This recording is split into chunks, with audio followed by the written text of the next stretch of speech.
You're tuned in to the Long Island Ducks Broadcast Network. Today's Long Island Ducks game broadcast will begin shortly.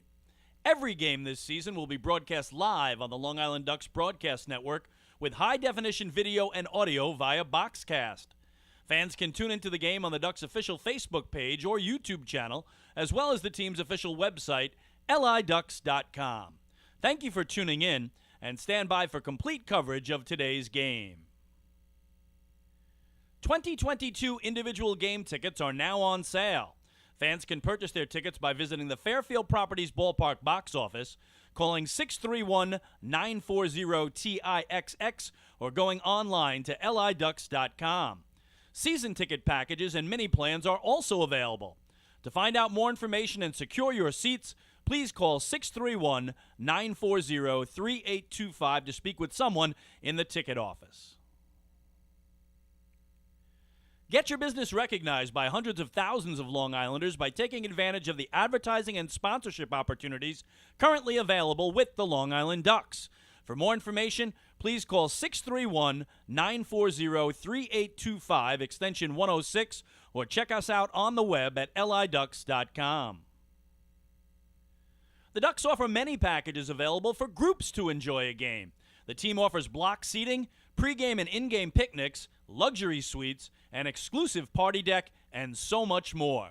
In addition, groups have the opportunity to take part in a variety of exclusive experiences, such as performing the national anthem or taking the field with the Ducks as the Nicolak Dream Team.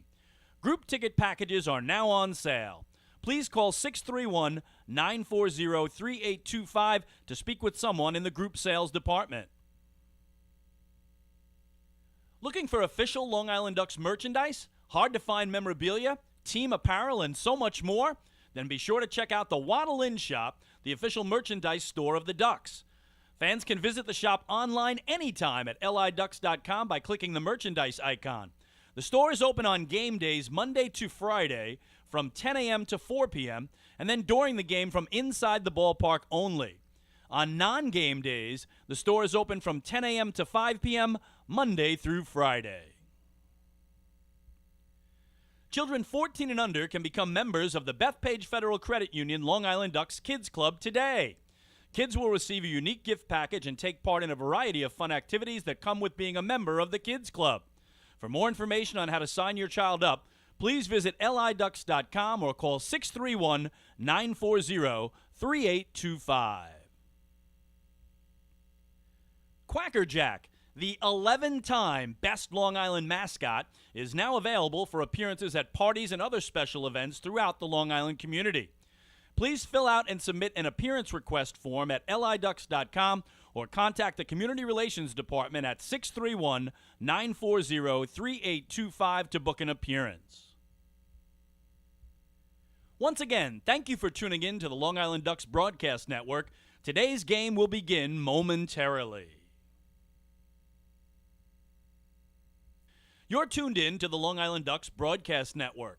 Today's Long Island Ducks game broadcast will begin shortly. Every game this season will be broadcast live on the Long Island Ducks Broadcast Network with high-definition video and audio via Boxcast. Fans can tune into the game on the Ducks' official Facebook page or YouTube channel, as well as the team's official website, liducks.com. Thank you for tuning in, and stand by for complete coverage of today's game. 2022 individual game tickets are now on sale. Fans can purchase their tickets by visiting the Fairfield Properties Ballpark box office, calling 631-940-TIXX, or going online to liducks.com. Season ticket packages and mini plans are also available.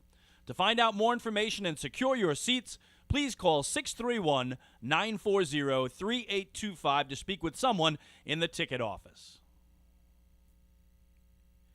Get your business recognized by hundreds of thousands of Long Islanders by taking advantage of the advertising and sponsorship opportunities currently available with the Long Island Ducks. For more information, please call 631-940-3825, extension 106, or check us out on the web at liducks.com. The Ducks offer many packages available for groups to enjoy a game. The team offers block seating, pregame and in-game picnics, luxury suites, an exclusive party deck, and so much more. In addition, groups have the opportunity to take part in a variety of exclusive experiences, such as performing the national anthem or taking the field with the Ducks as the Nicolak Dream Team. Group ticket packages are now on sale. Please call 631-940-3825 to speak with someone in the group sales department. Looking for official Long Island Ducks merchandise, hard-to-find memorabilia, team apparel, and so much more? Then be sure to check out the Waddle Inn Shop, the official merchandise store of the Ducks. Fans can visit the shop online anytime at liducks.com by clicking the merchandise icon. The store is open on game days Monday to Friday from 10 a.m. to 4 p.m., and then during the game from inside the ballpark only. On non-game days, the store is open from 10 a.m. to 5 p.m. Monday through Friday. Children 14 and under can become members of the Bethpage Federal Credit Union Long Island Ducks Kids Club today. Kids will receive a unique gift package and take part in a variety of fun activities that come with being a member of the Kids Club. For more information on how to sign your child up, please visit liducks.com or call 631-940-3825. Quacker Jack, the 11-time Best Long Island mascot, is now available for appearances at parties and other special events throughout the Long Island community. Please fill out and submit an appearance request form at liducks.com or contact the Community Relations Department at 631-940-3825 to book an appearance. Once again, thank you for tuning in to the Long Island Ducks Broadcast Network. Today's game will begin momentarily. You're tuned in to the Long Island Ducks Broadcast Network. Today's Long Island Ducks game broadcast will begin shortly. Every game this season will be broadcast live on the Long Island Ducks Broadcast Network with high-definition video and audio via Boxcast. Fans can tune into the game on the Ducks' official Facebook page or YouTube channel, as well as the team's official website, liducks.com. Thank you for tuning in, and stand by for complete coverage of today's game. 2022 individual game tickets are now on sale. Fans can purchase their tickets by visiting the Fairfield Properties Ballpark box office, calling 631-940-TIXX, or going online to liducks.com. Season ticket packages and mini plans are also available. To find out more information and secure your seats, please call 631-940-3825 to speak with someone in the ticket office. Get your business recognized by hundreds of thousands of Long Islanders by taking advantage of the advertising and sponsorship opportunities currently available with the Long Island Ducks. For more information, please call 631-940-3825, extension 106, or check us out on the web at liducks.com. The Ducks offer many packages available for groups to enjoy a game.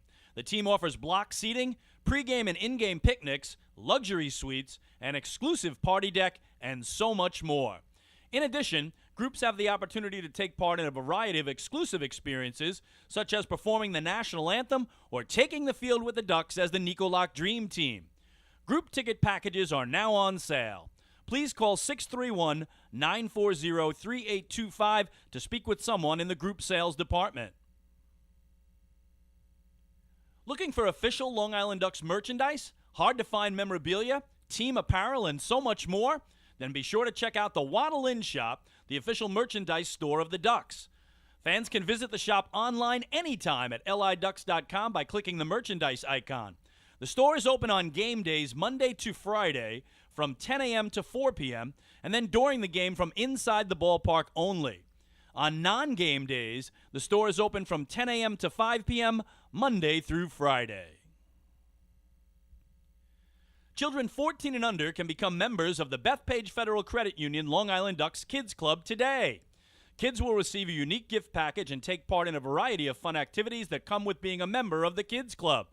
For more information on how to sign your child up, please visit liducks.com or call 631-940-3825. Quacker Jack, the 11-time Best Long Island mascot, is now available for appearances at parties and other special events throughout the Long Island community. Please fill out and submit an appearance request form at liducks.com or contact the Community Relations Department at 631-940-3825 to book an appearance. Once again, thank you for tuning in to the Long Island Ducks Broadcast Network. Today's game will begin momentarily. This is Long Island Ducks baseball. Justin Davies at the plate, the winning run at third. Crowd going nuts. Swung on, bouncing ball left side, off the mitt, up third baseman Brad Strauss. Here comes Willie Rodriguez. Justin Davies has done it again. The Ducks are one strike away from the championship. Jason Johnson makes the catch. He makes the catch, and the Long Island Ducks have swept the Camden River Sharks. They are the 2004 Atlantic League champions. Line bunt up the third baseline. Esquivel charging in. They're not going to have a play, and the Ducks are the champions of the Atlantic League here in 2012. Going back is Adam Bailey. He settles under it. He makes the catch, and for a second straight year, the Atlantic League trophy will reside on Long Island. Swung on and missed for strike three. The Long Island Ducks have come to Texas, and they'll be bringing the trophy back home to Long Island. The Long Island Ducks are the 2019 Atlantic League champions. And now it's time for the Long Island Ducks pregame show. And live from Central Islip and Fairfield Properties Ballpark, this is Long Island Ducks baseball on the Long Island Ducks Network, which includes liducks.com, the Ducks YouTube channel, and on Facebook Live.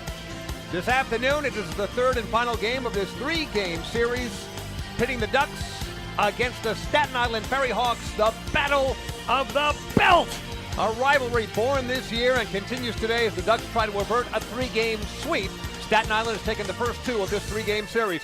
Good afternoon. I'm David Weiss, alongside Chris King, otherwise known as the Daver and the Kinger. It was quite a night last night. We can talk about Friday, which was a thrilling game. Ducks lost, but a great game. Last night was a long one. A lot of action, a lot of fireworks during the game, fireworks after the game.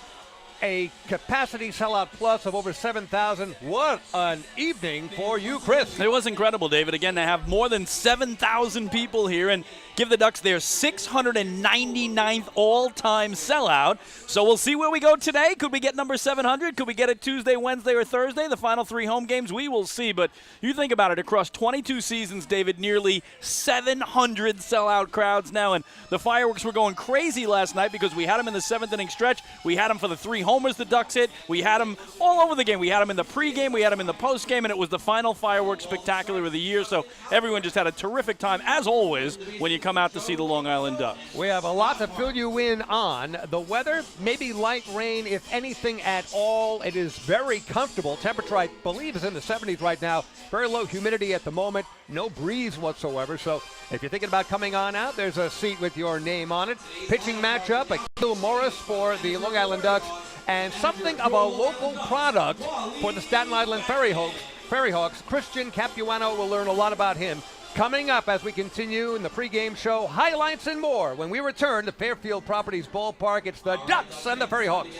Hey fans, this is manager Wally Backman, and you're listening to Ducks Baseball on the Long Island Ducks Broadcast Network. When we see Long Island, we see you. Because at Catholic Health, we know that it's your remarkable lives that breathe life into our island.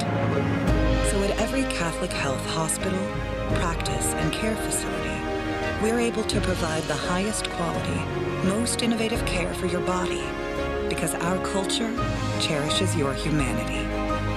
Long live Long Island. Take your group out to the game this season and enjoy all the fun of Ducks baseball at discounted prices with the picnic area, luxury suites, party deck, and so much more. Bringing your group to the game will be an unforgettable experience. The Ducks even offer opportunities to sing the national anthem, serve as the Ridgewood Savings Bank color guard, be the Nicolak Dream Team, or put on a pregame performance. To book your outing today, call 631-940-3825 and ask for the group sales department. Long Island Ducks baseball. Good times every time.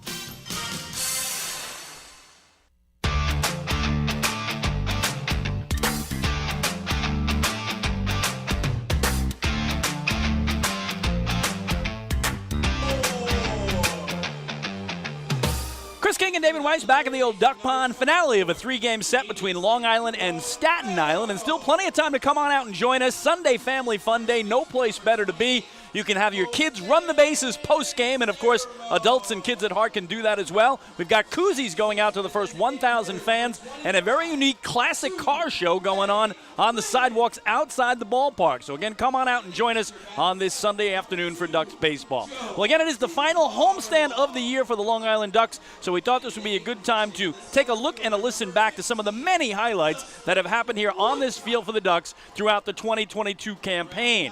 We'll start back this night on August the 17th.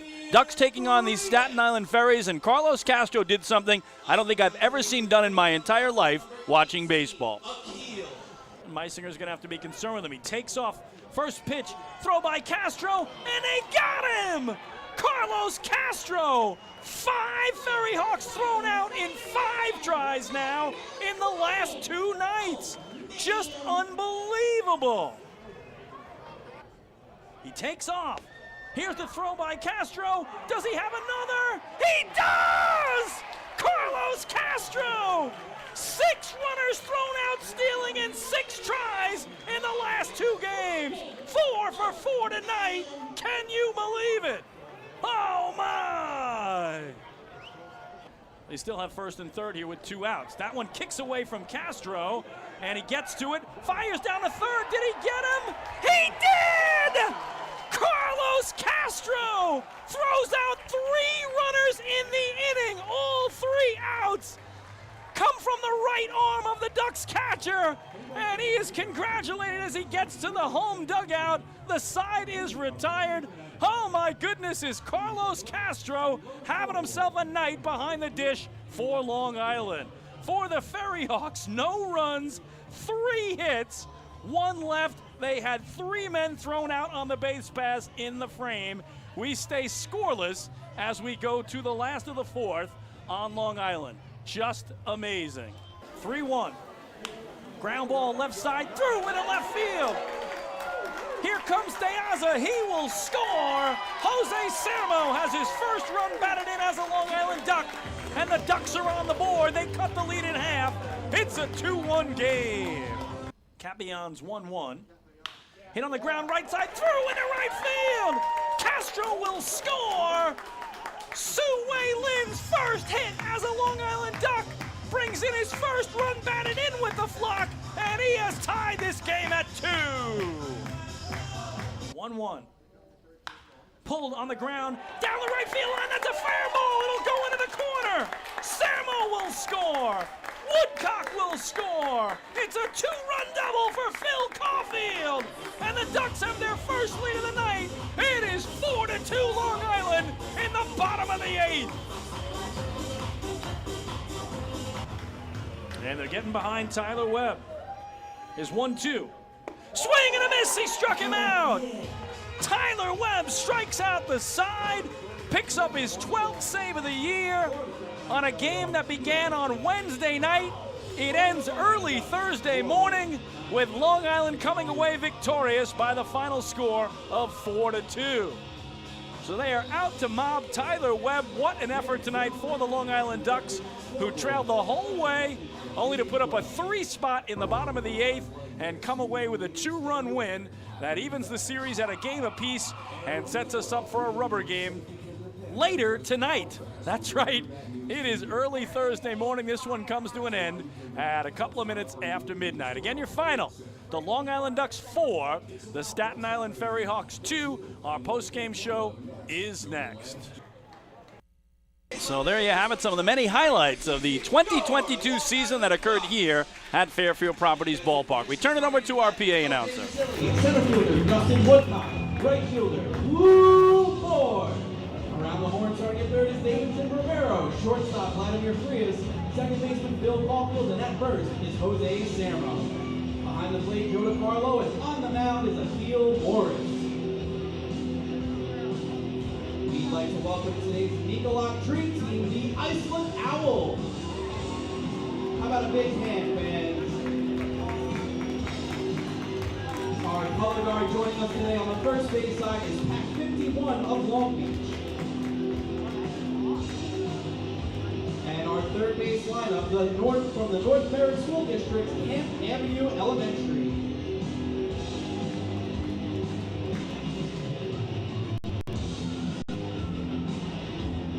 Fans, we now ask if you're able to please stand, remove your hats and caps, and direct your attention to the flags in right field. 21 years ago today, on September 11, 2001, over 3,000 people died in the terrorist attacks on America, including over 400 fellow Long Islanders. As we honor the pledge to never forget, please join us in a moment of silence as the flags fly at half-staff in memory of the victims of the 9/11 attacks, their families, and friends.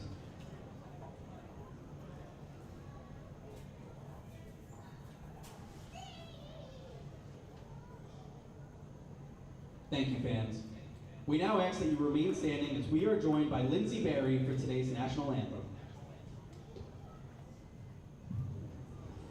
Oh, say, can you see by the dawn's early light what so proudly we hailed at the twilight's last gleaming, whose broad stripes and bright stars through the perilous fight o'er the ramparts we watched were so gallantly streaming, and the rockets red glare, the bombs bursting in air, gave proof through the night that our flag was still there.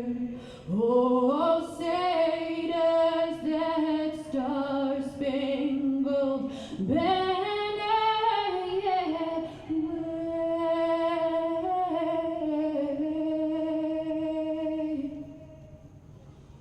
Oh, the land of the free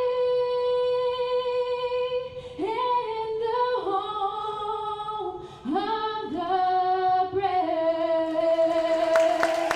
Beautiful rendition of our national anthem from Lindsay Barry. After an emotional moment for us all, remembering what happened 21 years ago today, saluting those who were heroes that day, those who perished, and every family that was directly or indirectly affected across Long Island. We do remember. The dream team on the field, by the way, included the Islip Owls, and they included 8-year-old Nicky Lessing, who looked great in his Islip Owls uniform and is obviously a future Long Island Duck. He happens to be the nephew of one of our staffers here up in the press box, the tennis champion of the past, Michael Moore.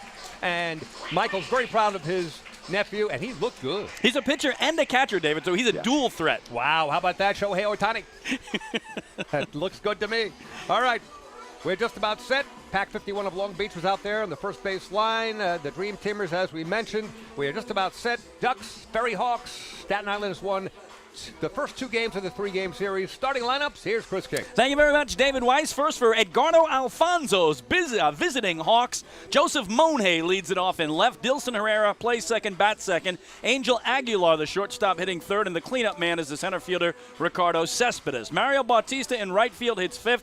In the 6th hole, it's Ricardo Cespedes' cousin, Christopher. He'll be at first base. Ramon Osuna is the DH, batting 7th. Andres Noriega catches and hit 8th. And batting 9th and playing 3rd is Brian Gonzalez. All that in support of Christian Capuano, a 25-year-old from New Jersey, making his professional baseball debut. We have a connection to Christian, so we're going to hear a lot about him when he takes the hill. For the Ducks and Wally Backman, they have been eliminated from playoff contention. That happened last night. We'll detail it as we go along. But Phil Caulfield will lead it off at second base. L.J. Mazzillion left hit second. Lou Ford, the ageless one, back in right field hitting third. And the cleanup man is at third base. That's Davidson Romero. Jose Sermo, a homer last night, bats 5th and plays 1st. Sue-Wei Lin will DH and swing 6th. In the 7th hole, it's the catcher, Joe DiCarlo. Batting 8th, the center fielder, Dustin Woodcock. And hitting 9th and playing short is Vladimir Frias. All that in support of the 29-year-old right-hander from Orlando, Florida, 6'1", 205-pound Akil Morris. Number 20, Joseph Monhay. Joseph Monhay, the left fielder for the Staten Island FerryHawks, climbs into the batter's box. On the mound, Akil Morris, as mentioned. Right-hander for the Ducks, righty-righty matchup to start things here on this cloudy but otherwise comfortable Sunday afternoon, the 11th of September. Morris into the windup, the first pitch, inside corner for a strike. Today's Suffolk Transportation Services start time of the game is 1:34 p.m. 1:34, first pitch temperature, I don't know, I'd say 78. It's humid. I'm going to go a little lower, 75. Let's Next see. pitch is wide. Tonight's official Suffolk Transportation Services start temperature of the game is 76 degrees. 76. Oh, there we go. They were both in the ballpark. Monhay at the plate. And he strokes one to left center field for a base hit.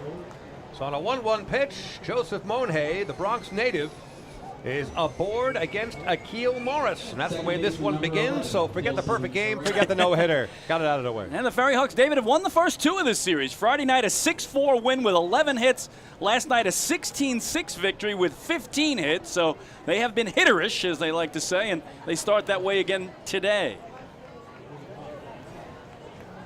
So Dilson Herrera now steps in. On the season at 254 with 3 homers, 42 RBIs, batting from the right side. And this one is golfed to the left side, right side rather.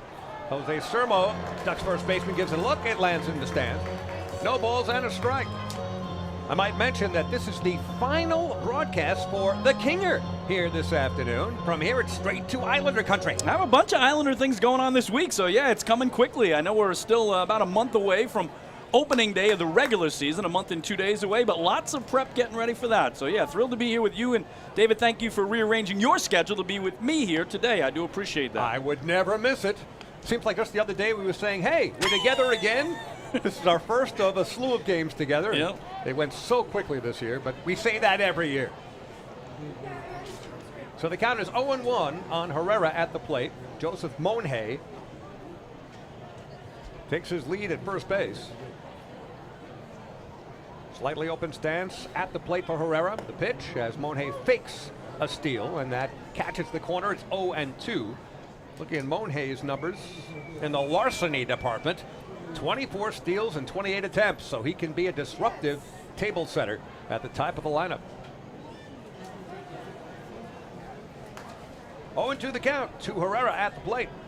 Monhay holds on, and just missing the outside corner is Akil Morris. It's 1 ball and 2 strikes. Justin Alvarez behind the plate calling balls and strikes this afternoon. Joe Iglio at first base and stationed over at second, and he'll move over to third depending on who's up. Scott Hart. That's your umpiring trio. 1-2 the count. Quick toss from Morris over to first to Monhay, who gets back in plenty of time. 1-2. Pretty incredible, David. Again, first year for Staten Island. The Ducks have faced them 30 times, each team now with 15 wins. Amazing. And there's a ground ball foul right side up against the Ducks dugout as Monhay was taking off. Straight steal, hit and run and hit, take your pick, but he was in motion, and probably not the last time during this at-bat for the man on deck, Angel Aguilar.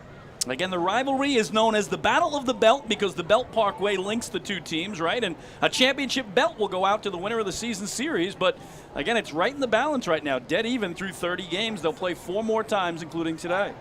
1-2 pitch, foul straight back. Monhay again taking off with the pitch. Count remains the same. Monhay is working up some numbers on his Fitbit as he returns to first base. So they play today, David, then they play next weekend to close out the regular season, Friday, Saturday, and Sunday in Staten Island. And it's certainly possible that it could end in a tie. So what do you, like, saw the belt in half? What do you do? I'm not sure. That's a good point. It could end 17-17. They're going to play 34 times. I think they have to just go have like a call strike 3. Dilson Herrera very upset with home plate umpire Justin Alvarez. Gives him a look. Herrera still barking as he retreats to the Staten Island dugout, 1 down. Yeah, you got to be careful, David. You can be thrown out awful quickly, arguing balls and strike. And he gave him an earful the entire way to the visiting dugout. So 1 down, still 1 on. That's Monhay. Got a workout with attempted steals, and Herrera kept fouling him off. But now brings up Angel Aguilar. Comes in at 296, playing in his 105th game of the season. 14 homers. He's got pop, has driven in 54. Monhay, ever-present threat to steal as the first pitch looked like it had the plate. They cornered, but downstairs. 1 ball and no strikes to Aguilar. Ricardo Cespedes waiting on deck. Staten Island with their 16-6 victory last night. 6-4 victory on Friday night. I think the crowd is still buzzing from the 7,000 plus who were here last night with the fireworks. 1-0 pitch to Aguilar. The runner takes off, and a throw from Joe DiCarlo down to second, not in time. At second base, Phil Caulfield applied the tag quickly, but Monhay got in there. His 25th steal of the season. Yeah, had it got there on the fly, David, I think they had a chance to get him, but it did skip in on 1 hop, and I think that's the difference between Monhay being safe and out. So the guy who's done their most heavy lifting on the base paths has another swipe and now in scoring position.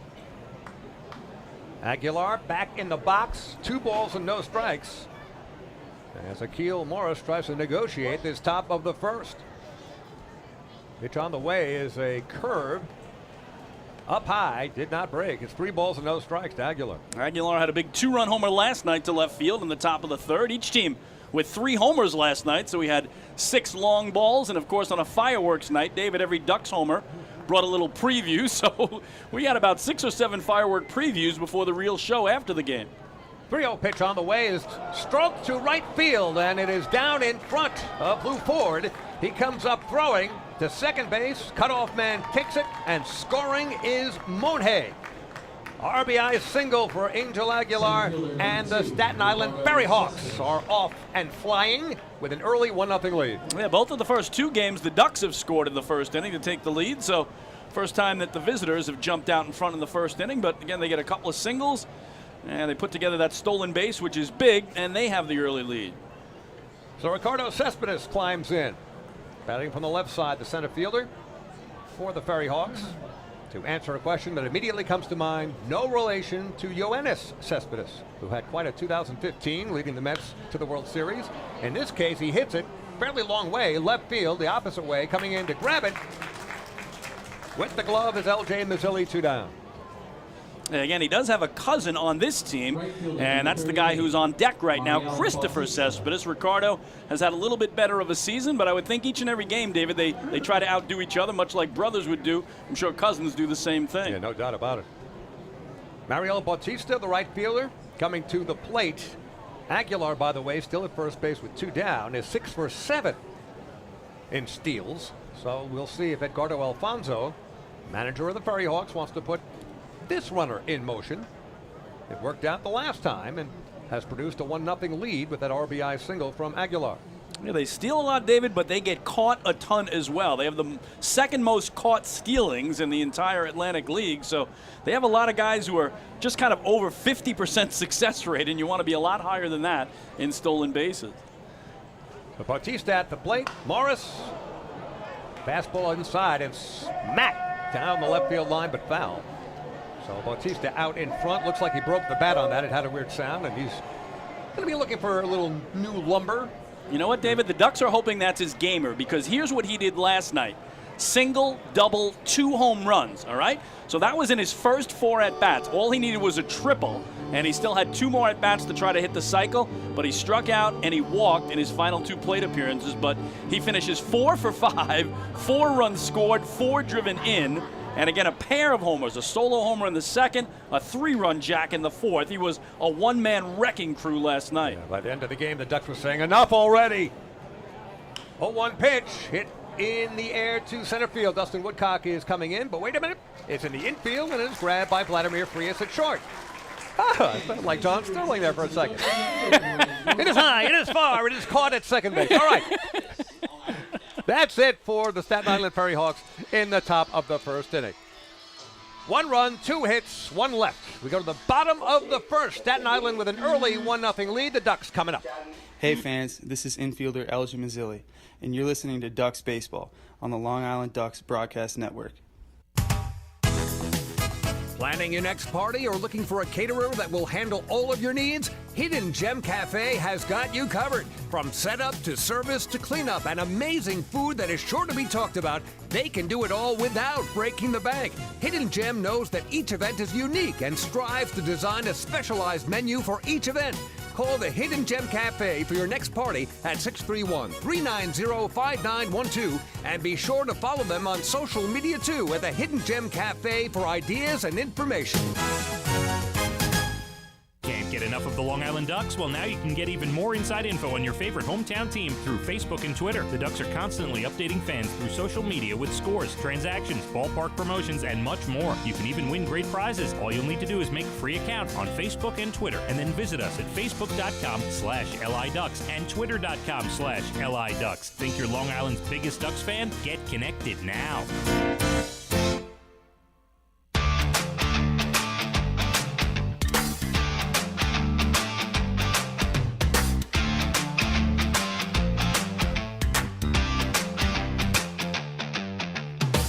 Well, fans, every walk by a Ducks batter this season is a First National Bank LI walk to first. First National Bank LI celebrating 95 years as Long Island's truly local bank. Explore their anniversary promotions and experience customer-first service for yourself. Visit FNBLI.com.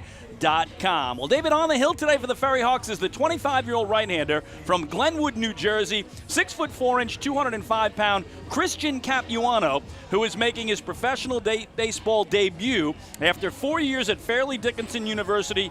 Florham, the FDU Florham Devils, are the team he pitched for in college in Madison, New Jersey, and we happen to have a special connection. A good friend of ours, Jamie Quinn, is the head coach there. So Jamie reached out to me today to tell me what a big day it is for the FDU Devils to see Christian Capuano go straight from college to professional baseball, and he had a great senior year with the Devils. 6-4 record, 2.33 earned run average. Jamie talked about the strikeout to walk ratio. David, how about this? 10 walks, 101 strikeouts. Wow. How about that for control and command?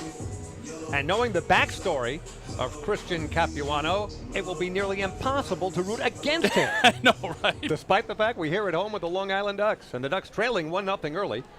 Phil Caulfield batting for the left side, second baseman for the Ducks, be the first batter to face Christian Capuano. He's making his debut. And first pitch in there for a strike. A nice strike in the inside corner to begin his professional career.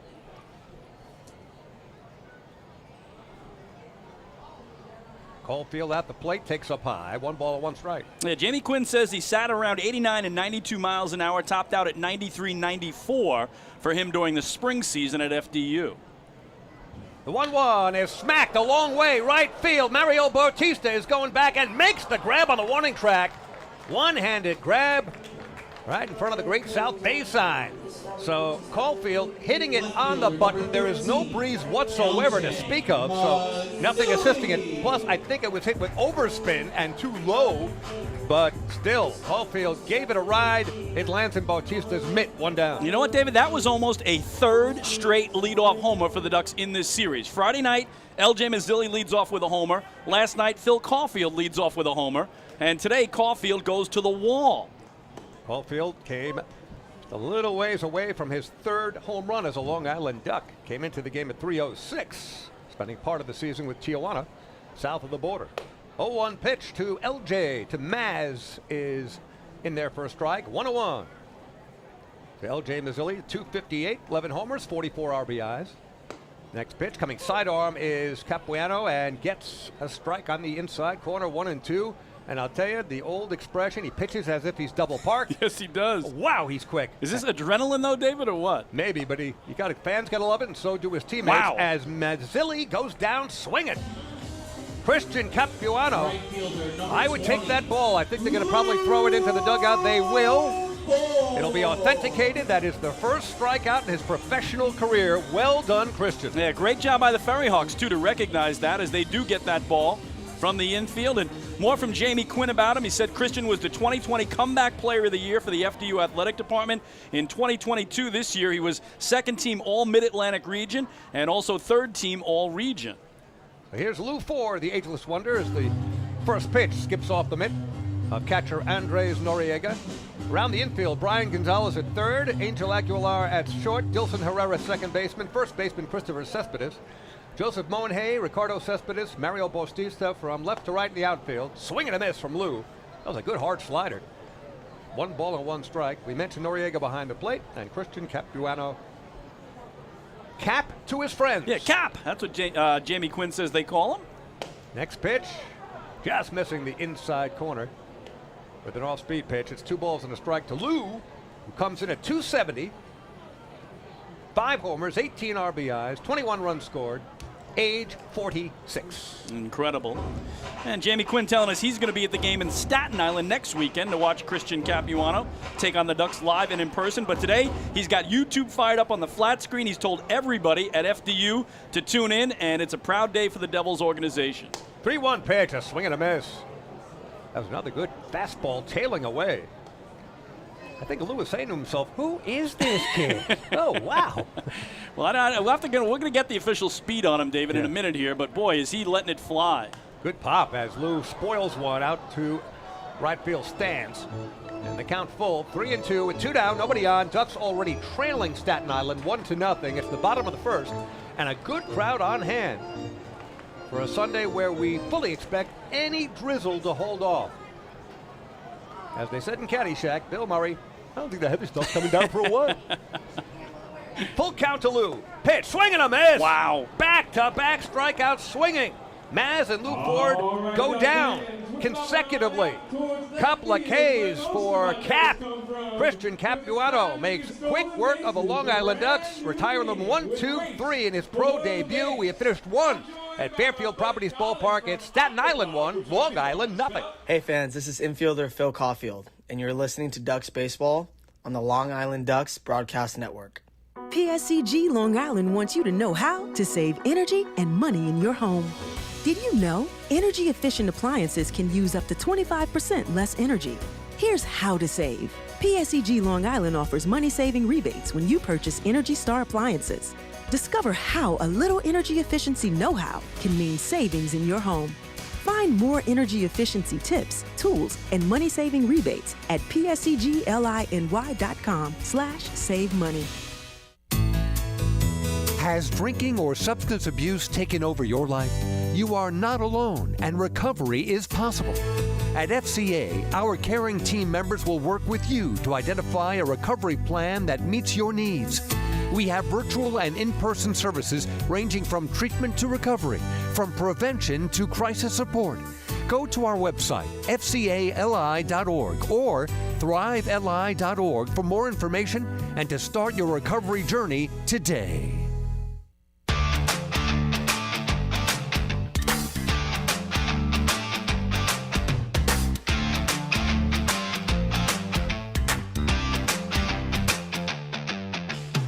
Well, the 2022 season of Ducks Baseball is presented by Catholic Health. Visit them online at chsli.org. Catholic Health, long live Long Island.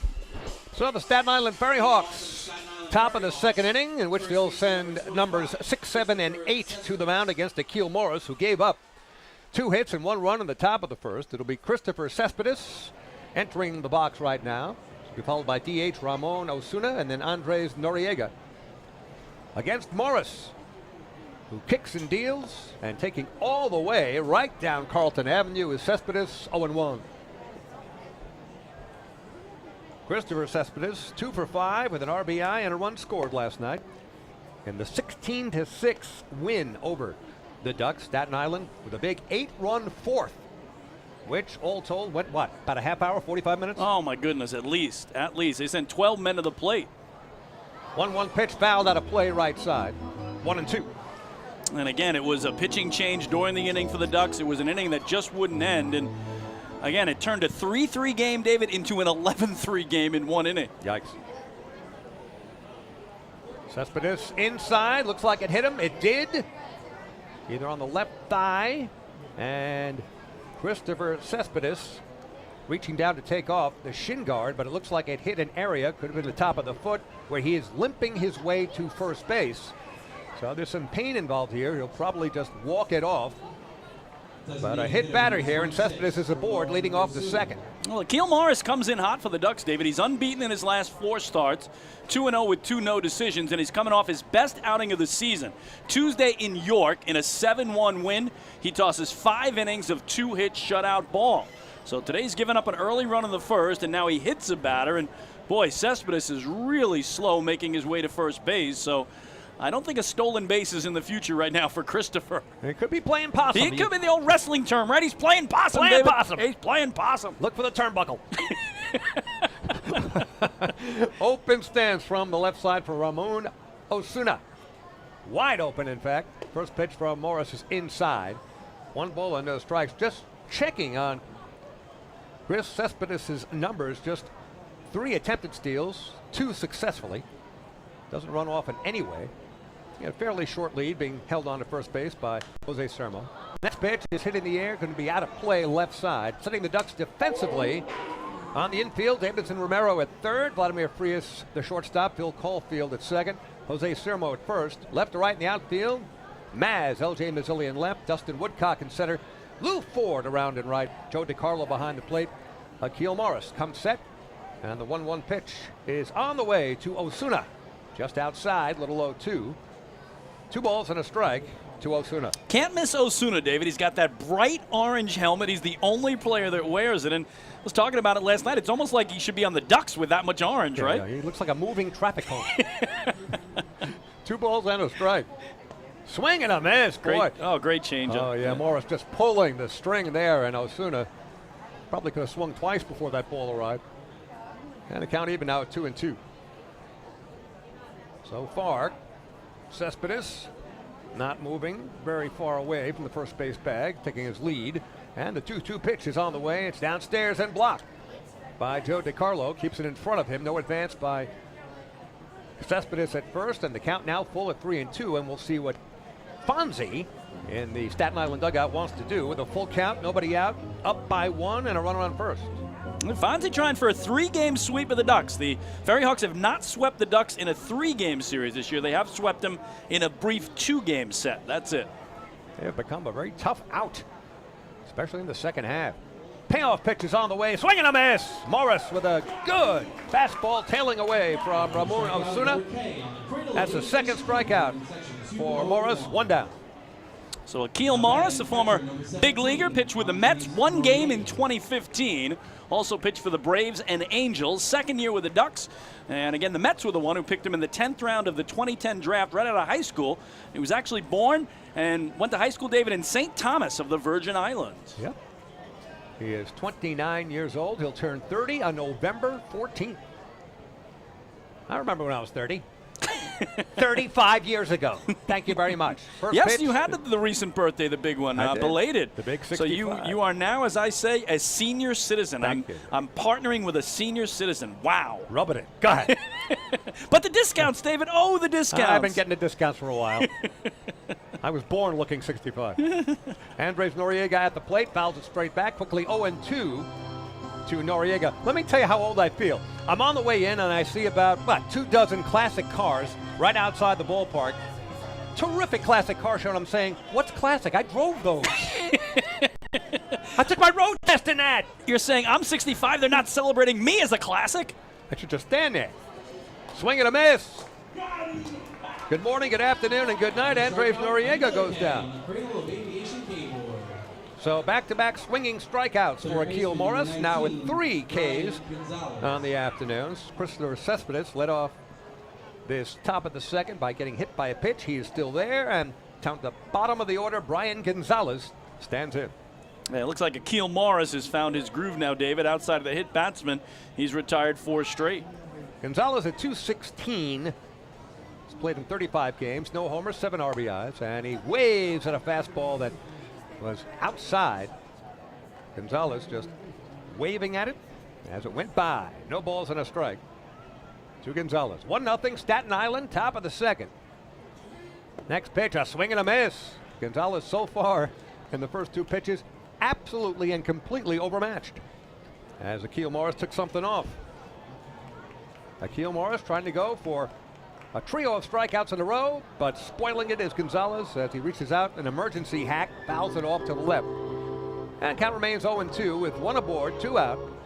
Top of the second, again, the FerryHawks scoring a run in the top of the first and have an early 1-0 lead.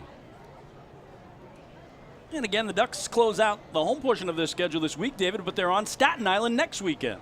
0-2 pitch, inside corner, strike 3. Gonzalez jumped out of the way, but it was nonetheless called a strike by home plate umpire Justin Alvarez. Gonzalez unhappy, that doesn't matter. 4 strikeouts now for Akil Morris, striking out the side after hitting the first batter of the inning. So nothing across, 1 man left at the end of an inning and a half. We go to the bottom of the second. It's Staten Island 1 and the Ducks nothing. Hey fans, this is pitcher James Varela, and you're listening to Ducks Baseball on the Long Island Ducks Broadcast Network. Hey, Ducks fans, the official hotel of the Long Island Ducks is the Radisson Hotel, Hauppauge, Long Island. It's centrally located on the north shore of Long Island and offers a home away from home for both business and leisure guests.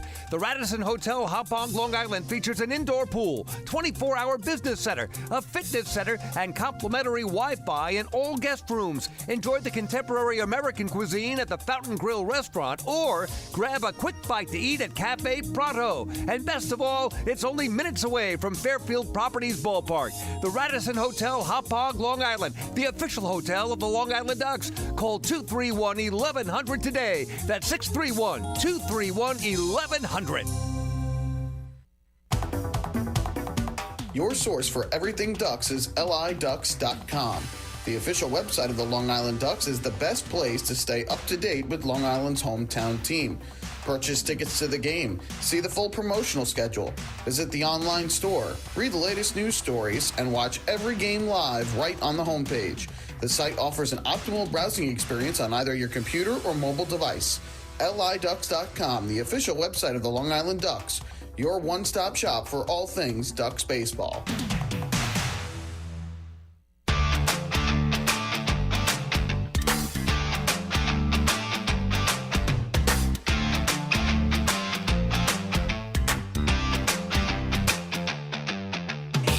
Well, after today, only 3 more home games. Tuesday, Wednesday, Thursday night. Southern Maryland Blue Crabs here for 3 games at 6:35. Get your ticket to the Fairfield Properties Ballpark box office online at liducks.com. Over the phone, 631-940-TIXX. Davidson Romero, the cleanup man for the Long Island Ducks, leading off, bottom of the second. Ducks trailing 1-0. First pitch from Christian Capuano is outside for a ball, 1-0. Romero at 283, leading the Ducks in homers and RBIs. 16 dingers, 75 driven in. 1-0 pitch is hit a long way. Left center field. Joseph Monhay is going back. He is looking up, and this man, Davidson Romero, just hit one into December. Well, the weather outside is fairly nice. He's Chris King, I'm David Weiss. But Romero is the star of the show. Watch it go, watch it go, watch it go. Home run! Home run number 17 for Davidson. We are tied at 1. Stepping to the plate for the Long Island Ducks. And thank you for putting up with my off-key rendition of Let Us Know. I love it, David. I love it. So, first professional hit allowed by Christian Capuano is a long homer to left center by Davidson Romero that ties the game. That was a no-doubter off the bat. It really was. Courtesy look by Monhay, the left fielder. But Romero now with 76 RBIs, home run 17, leading the Ducks in that department.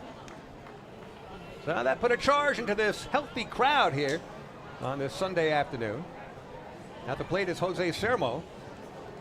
He takes inside. It's 1 ball and 1 strike. To Sermo at 284, 3 homers, 10 RBIs, 15 scored, playing in his 25th game as a Duck. And this one is smacked to right center field for a base hit. Sermo will take the big turn at first. Ball collected by center fielder Ricardo Cespedes, and Sermo is aboard. Back-to-back hits for the Long Island Ducks. A homer followed by a single, and there's still nobody out. Now, looking at the pitches from Christian Capuano this inning, David, nothing but sliders, all sliders. The homer was on an 88.8 mile an hour slider, so that's what he's been going with here. And the Ducks have their 2 hardest hit balls of the day off him, so we'll have to see if he goes back to that fastball. And take a look at where that clocks in, as here he'll go against Sue Lin. The Tsunami, as he's known, steps away from the plate as the first pitch is a curve that lands well inside. Sue Lin, playing in his 14th game as a Duck, a homer, 5 RBIs. He's at 304, 14 for 46. From the left side, a swing and a miss. Good rising fastball from Capuano. It's 1-1. Well, for Romero, 17th homer. That leads the Ducks. 76th run batted in. And, David, it's got to feel good for him. He was 0 for 8 in the first 2 games of this series. Oh, he put a ride into that one. 1-1 pitch to Sue Lin is hit a long way to right field. Going back, Mario Bautista makes the grab right at the edge of the warning track. So Lin hit that one on the nose, but that's a loud first out here in the bottom of the second. Yeah, Sue hit one even deeper last night, David, all the way to the wall in right. So, again, he was so close to another home run. He hit his first homer Wednesday this week in Game 2 of that doubleheader in York. And now back-to-back contest here. He's nearly had his first duck pond dinger. Joe DiCarlo now at the plate. Ducks catcher at 298, 6 homers, 51 runs batted in, 62 scored. Takes a strike on the outside corner. 0-1 to DiCarlo. 1 down, 1 on, and 1 run in. The Ducks have tied it early here in the bottom of the second on a homer from Davidson Romero leading off this half inning. Swing and a miss. Another good hard slider from Capuano that got a lot of movement, even when it's up high around neck level. DiCarlo went after it, missed. It's 0-2. And again, the final line from Jamie Quinn about Christian Capuano. It's a huge day for FDU Devils baseball. Fairleigh Dickinson University floor 'em. Goes sidearm, fastball up high. 1 ball and 2 strikes. And we are not just saying this, all right? We are being absolutely 100% serious. He has electric stuff. He does, yeah. Electric. And he does not seem to be overwhelmed by the moment. Not at all. Little too slider happy for me right now, David. We'll see what he does otherwise, but a couple of change-ups this inning, but everything. Slider, slider, slider. And again, we saw the movement on that hard slider in that last at-bat. It's definitely got a ton of break on it, but I don't know if he's just relying so much on that one pitch that's been so successful for him. 2-2 pitch is on the way. Outside corner just missing. So the count runs full now at 3-2. To DiCarlo. We've seen his fastball. Yeah, Jamie Quinn saying, most of the year 89 and 92 has hit 93, 94. We haven't really seen much of that yet in this brief outing so far for the youngster. Yep. Couple thrown in that first inning. Payoff pitch. Outside corner, strike 3. Whether that was a hard slider or just a hard fastball that nipped the outside corner, a perfect pitch. And DiCarlo throwing his bat away in disgust. 2 down. And perfectly placed pitch, though, by Capuano. And again, both sides have had issues with some of these calls early on by Justin Alvarez.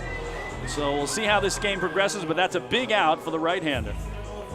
As long as Alvarez is consistent, that's what most players look for when they come to bat. But right now, yes, many of them are doing double and triple takes on the way to the dugout. 3 strikeouts now for Capuano. Dustin Woodcock at the plate. Batting from the left side, first pitch well inside. 1 ball and no strikes to Woodcock. Comes in at 252, 14 homers, 48 runs batted in. He's second in home runs for the Ducks with 14, now trailing teammate Davidson by 3. Scored 61 runs, playing in his 101st game of the season.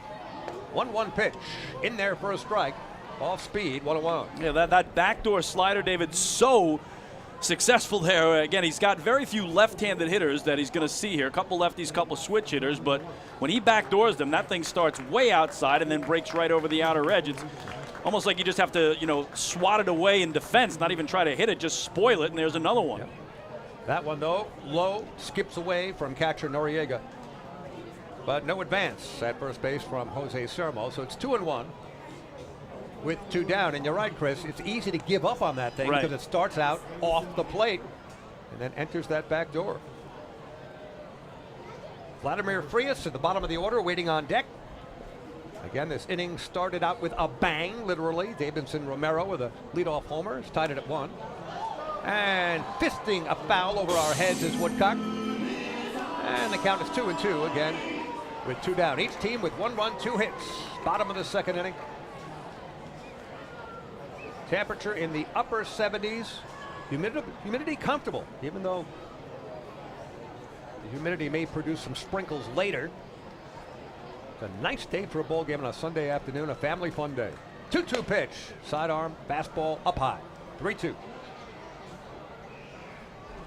Dustin Woodcock, another homer here last night, a 2-run jack to right field in the bottom of the 4th as he stays red hot. David, homers in 3 of his last 4 games now. And we know what Dustin can do in the field, in center field, or wherever they place him in the outfield. And so valuable for the Ducks in 2022. Count is full. Pitch on the way. Swing and a miss. Once again, Capuano pulling the string, going off speed. And Woodcock well out in front. Now 4 strikeouts, ending that half inning with back-to-back swinging strikeouts. But any inning for the Ducks. 1 run, 2 hits. The leadoff homer from Davidson Romero has tied this thing up. We go to the top of the 3rd. It's the FerryHawks 1, the Ducks 1. Hey fans, this is pitcher Joe Iorio, and you're listening to Ducks Baseball on the Long Island Ducks Broadcast Network. This is it. Check it out. See what everyone's talking about. Let Nicolak pave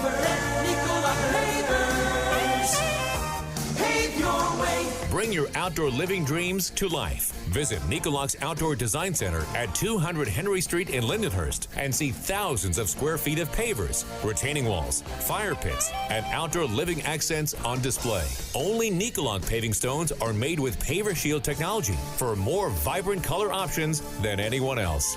Visit Nicolak.com to request a free sample or their Outdoor Design Center at 200 Henry Street in Lindenhurst. Nicolak. Ask for it by name. You'll see the difference. Visit Nicolak.com. That's Nicolak.com. Let Nicolak pavers pave your way. Pave your way.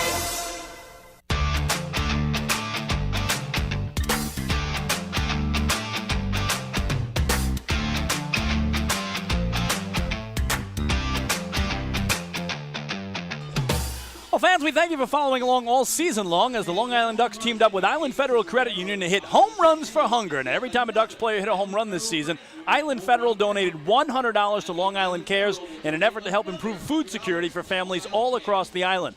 The Ducks have launched over 100 homers this season, and therefore Island Federal will be making a donation of $10,000 to Long Island Cares. Island Federal Credit Union, catch the wave to better banking. That homer by Davidson Romero, number 106 on the season. But David, what a gesture from Island Federal. $10,000 going to that great organization, of course, founded by the late, great Harry Chapin.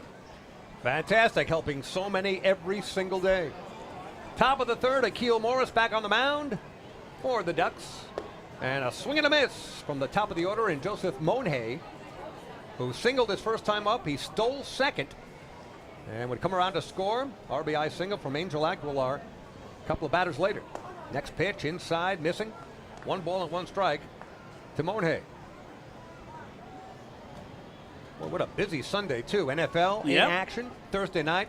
Bills, of course, beat the Rams, but today, Jets and Giants both get going. Jets, the early game at MetLife. Please don't tell me the score. I know it's probably depressing. I fully expect by the end of the day, the Jets will be mathematically eliminated from the AFC East and Super Bowl contention. Do you want to know the score or do you not want to know the score? I do not want to know. Okay, I won't tell you, but I'm going to have to include it on the out-of-town scoreboard at some point unless you tell me no. I'll leave the room. All right, you leave the room. I'll leave the room. I'll tell you when to mute. You can mute. 2-1 pitch on the way. Outside corner for a strike. Also have the U.S. Open today, David. Men's final in Queens, so that'll be a big one. I remember you and I years ago started the Duck season in Newark. And all of this was happening. We had the U.S. Open. Yeah. We had NFL football at the Meadowlands at the time. This is early 2000s. And I do remember this. You and I spent the early part of that game saying, can you believe it? First time ever? Gas at $2 a gallon. do you remember that? That was wow, way back I don't then. remember that. But I do remember like all that going on and us beginning a year in Newark. Yes. Yep. Next pitch, a swing and a miss. Foul tip back into the mid, I believe, of Joe DiCarlo. And Akil Morris now has 5 strikeouts in 2 1/3 innings, 1 down. And Christian Capuano with 4 strikeouts, so these two pitchers are putting on a show here early on. So Dilson Herrera stepping to the plate. He struck out his first time up. However, during his at-bat, Joseph Monhay stole second, got himself in scoring position. and would come in to score. That's how Staten Island scored their run in the top of the first. Pitch inside to Herrera, 1-0. Outfield, infield, playing him straight away as he smokes one over the head. A shortstop, Vladimir Frias, into left center field. And Herrera is on with a base hit with one down. Of course, Mets and Yankees, big games today. Yankees hosting Tampa, Mets in Miami. Mets back into first last night after dropping out briefly the night before as the Mets won it yesterday. And then late again in Seattle, they got some help from the Mariners who beat the Braves. So rubber games for both the Mets and Yanks today, and we'll fill you in on that and all the big Atlantic League scores. And could be a big day, David. Lancaster has a magic number of 2 to clinch the North Division. Gastonia a magic number of 1 to clinch the South. So much going on between Atlantic League Baseball, Major League Baseball, NFL football, U.S. Open, and of course your Long Island Ducks right here. The most important of which is the Ducks right here. Angel Aguilar is at the plate. He takes down low. 1 ball and no strikes. Aguilar with his RBI single to right, going the other way against Akil Morris back in the first inning. Scoring Joseph Monet. It's 1-1 here, top of the third. Aguilar deep in the box from the right side. Morris coming set. And the 1-0 catches the outside corner. That was a really good hard slider from Morris. It's 1-1. Kind of an anomaly for Akil Morris this year, David. He's really struggled at home. He's had 9 starts on this field, won just 1 of them. On the road, he's 5-5, but at home, he's 1-4. So for whatever reason, it has really been a difficult goal for him here in Central Islip. 6-9 overall. 1-1 pitch hit in the air, right field. Lou Ford is giving chase. That one could be trouble, and it is up against the wall. Ford can't reach it. Coming around is Herrera. He is being held, and striding into second base is Aguilar with a stand-up double. Ford gave it his best shot at age 46, still with wheels, but just could not reach it in the right field corner, but got it in quickly enough so that Angel Aguilar stopped at second. Herrera was stopped at third. 2 runners in scoring position, 1 down. Yeah, good relay throw from the second baseman, Phil Caulfield, who went way out there. And as you said, that's what gave Lou a problem. It wasn't that it was so deep, it was that it was right in the corner. So by the time he dug it out, got it in quickly to Caulfield, 1 hop to the plate. Joe DiCarlo was ready for it, and they were able to keep, at least for the moment, the go-ahead run off the board. Ricardo Cespedes at the plate. Akil Morris has struck out 5 thus far. Could use a strikeout here. First pitch on the way is up high. 1-0. Cespedes flew out to left field his first time up. 1 run, now 4 hits for Staten Island here in the top of the third. 1 run, 2 hits for the Ducks. Next pitch on the way, off speed, at the plate. I'm sure it's adding a little bit to the frustration of the batters that Justin Alvarez has kind of a delayed strike call. Yep. Although he probably does it verbally more quickly than he does it physically with his hands. Cespedes at the plate. Slightly open from the left. 1-1 pitch with 2 runners in scoring position. Inside corner, missing from Morris, not by much. It's 2-1. Well, David, you talked about it being my final broadcast of the year today. It is, and you and I are in an unusual position. First time since 2014 that you and I have sat here and know there won't be a playoff game this year. Again, Ducks eliminated last night. And that one is stroked by Cespedes to right field, falls in front of Lou Ford. 1 run scores.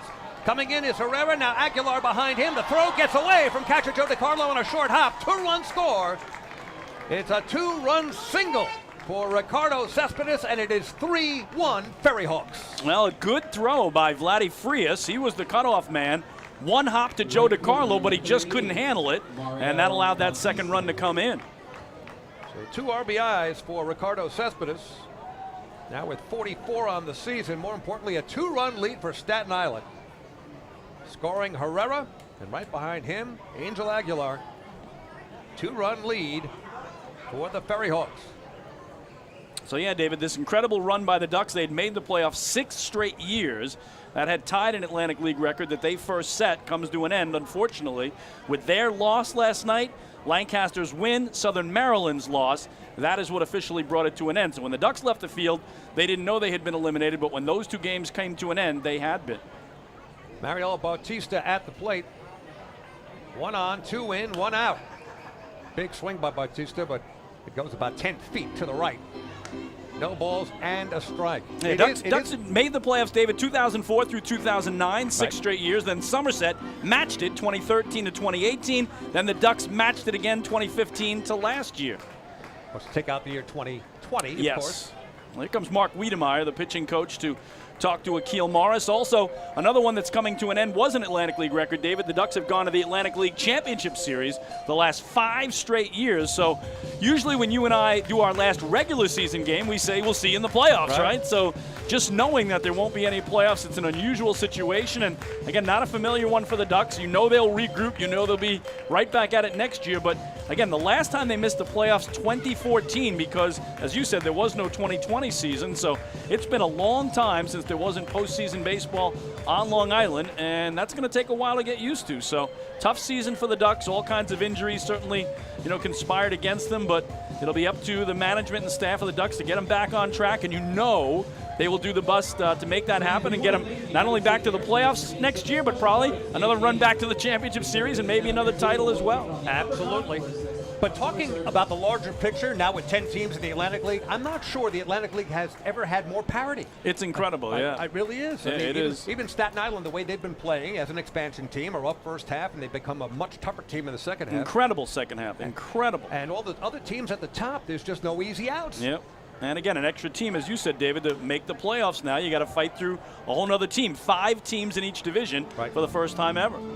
Cespedes took off with the pitch there on a hit and run. It was fouled out of play by Bautista, so now no balls and 2 strikes. With 1 out, 2 runs in.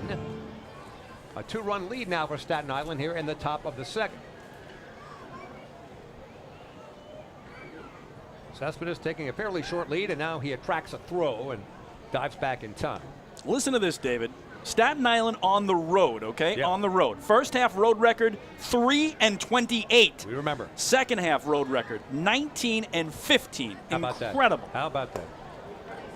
Up high and tight, 1 ball and 2 strikes to Bautista. And that, again, serves me to make my point about how everybody up and down, both divisions, it's you're fighting tooth and nail for every victory. Yeah, Southern Maryland had the best first half in Atlantic League history. Gastonia, the best overall record. Lancaster, a tremendous second half. And again, the Ducks just couldn't find a way to win a half or be a wild card. And now we've got a little controversy here is that Edgardo Alfonso has a beef with home plate umpire Justin Alvarez. Justin Alvarez just called Mario Bautista out at the plate. I'm not sure what triggered the automatic strike, but Bautista is out. We've got home plate umpire Alvarez explaining it to Edgardo Alfonso.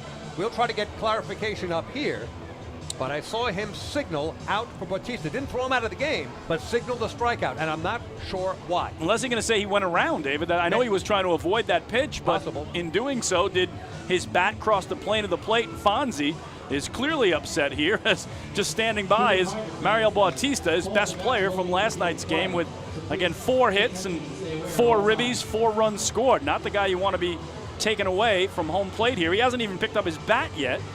And the count hasn't changed on the scoreboard, but I'm with you. I think he was called out, and I think that's going to go down as a strikeout for Akil Morris.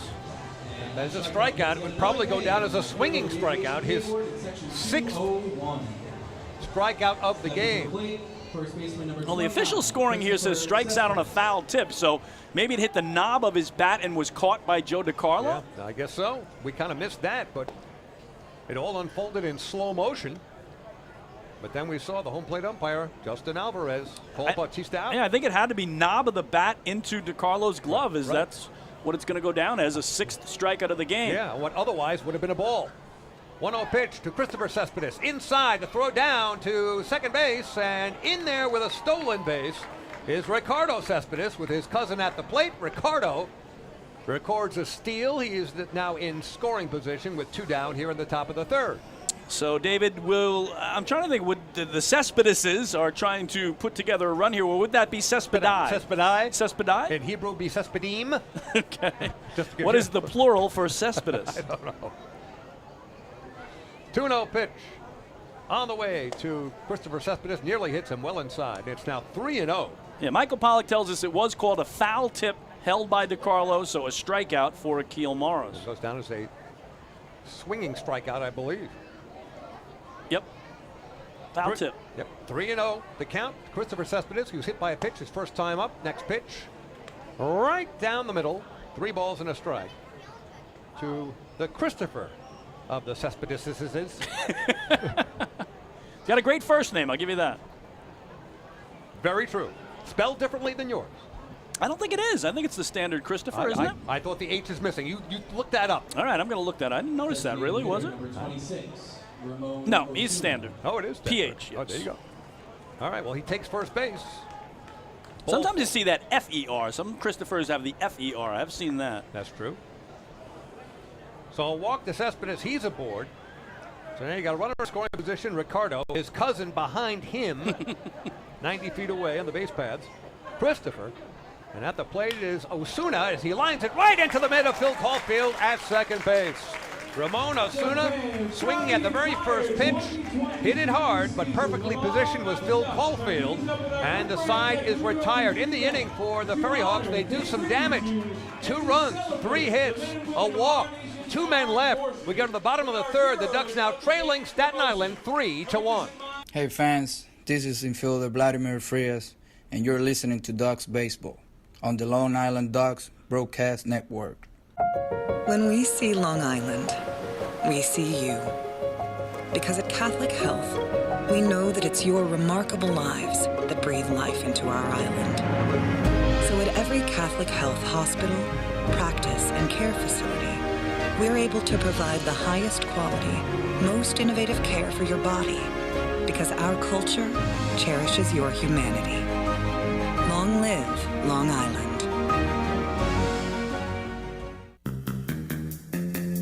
Take your group out to the game this season and enjoy all the fun of Ducks baseball at discounted prices with the picnic area, luxury suites, party deck, and so much more. Bringing your group to the game will be an unforgettable experience. The Ducks even offer opportunities to sing the national anthem, serve as the Ridgewood Savings Bank color guard, be the Nickolock Dream Team, or put on a pregame performance. To book your outing today, call 631-940-3825 and ask for the group sales department. Long Island Ducks baseball. Good times every time.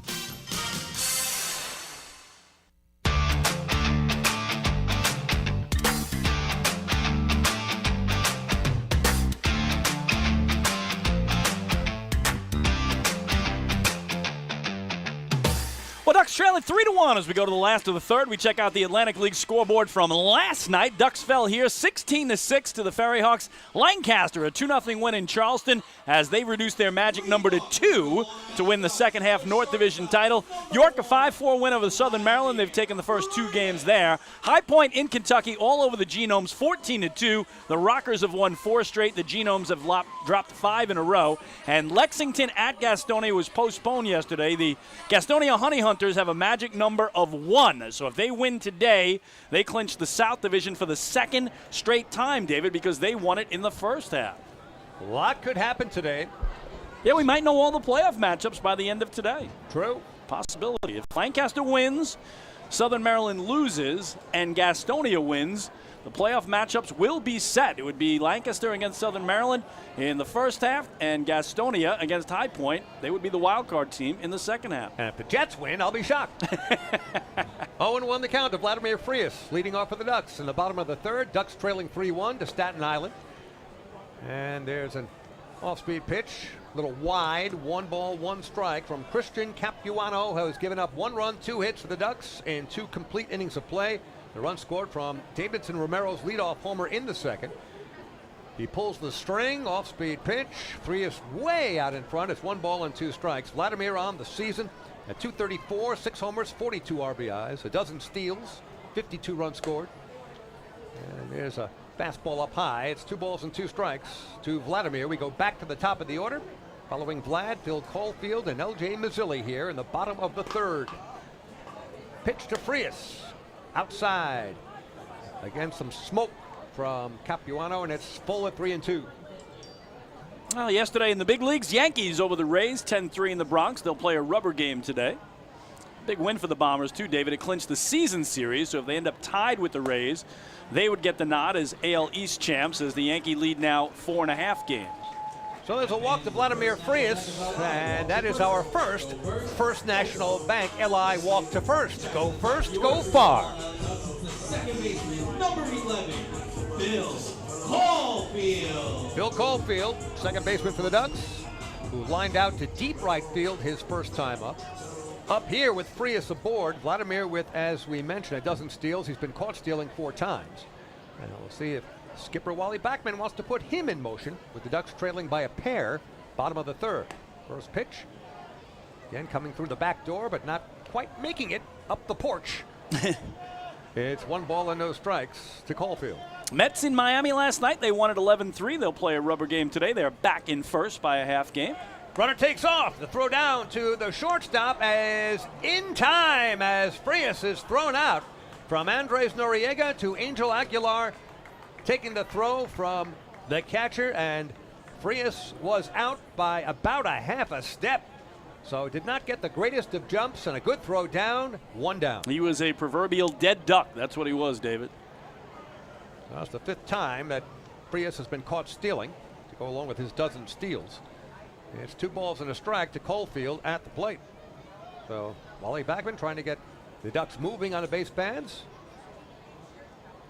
Trying to slice into that lead. And there's that backdoor slider that, again, looks like an optical illusion. That was way out of the zone when it started. Way out. Yeah. I mean, I was ducking from here. 2 balls and 2 strikes to Phil. Holds that bat high. 2-2 pitch on the way and jamming Caulfield. So he squibs it down the right field line. Count remains 2 balls and 2 strikes. And, you know, there's a lot going on today. A lot. First of all, my daughter and her fiance are listening to the game after their engagement party for friends only. Congratulations again to them. I'm not considered a friend. I'm just a future father-in-law. So they had a great time. Plus, let's see what you got. You got football on the tube, and you got a Godfather marathon on one of the Showtime channels. A swing and a miss. Capuano with another strikeout. That's 5 now overall, 1 down. Well, Jamie Quinn, the former Duck, gave us the scouting report on Capuano. He said he loves his strikeout to walk ratio. And again, this year, David, he's just out of FDU Florham, final year of college baseball. His strikeout to walk ratio, better than 10-1. 2-1's considered good, right? His was better than 10-1. 10 walks, 101 strikeouts. And today, in his pro debut, only 1 walk and now 5 Ks. 2 down now with that caught stealing. Maz at the plate. And he takes outside, a ball and no strikes.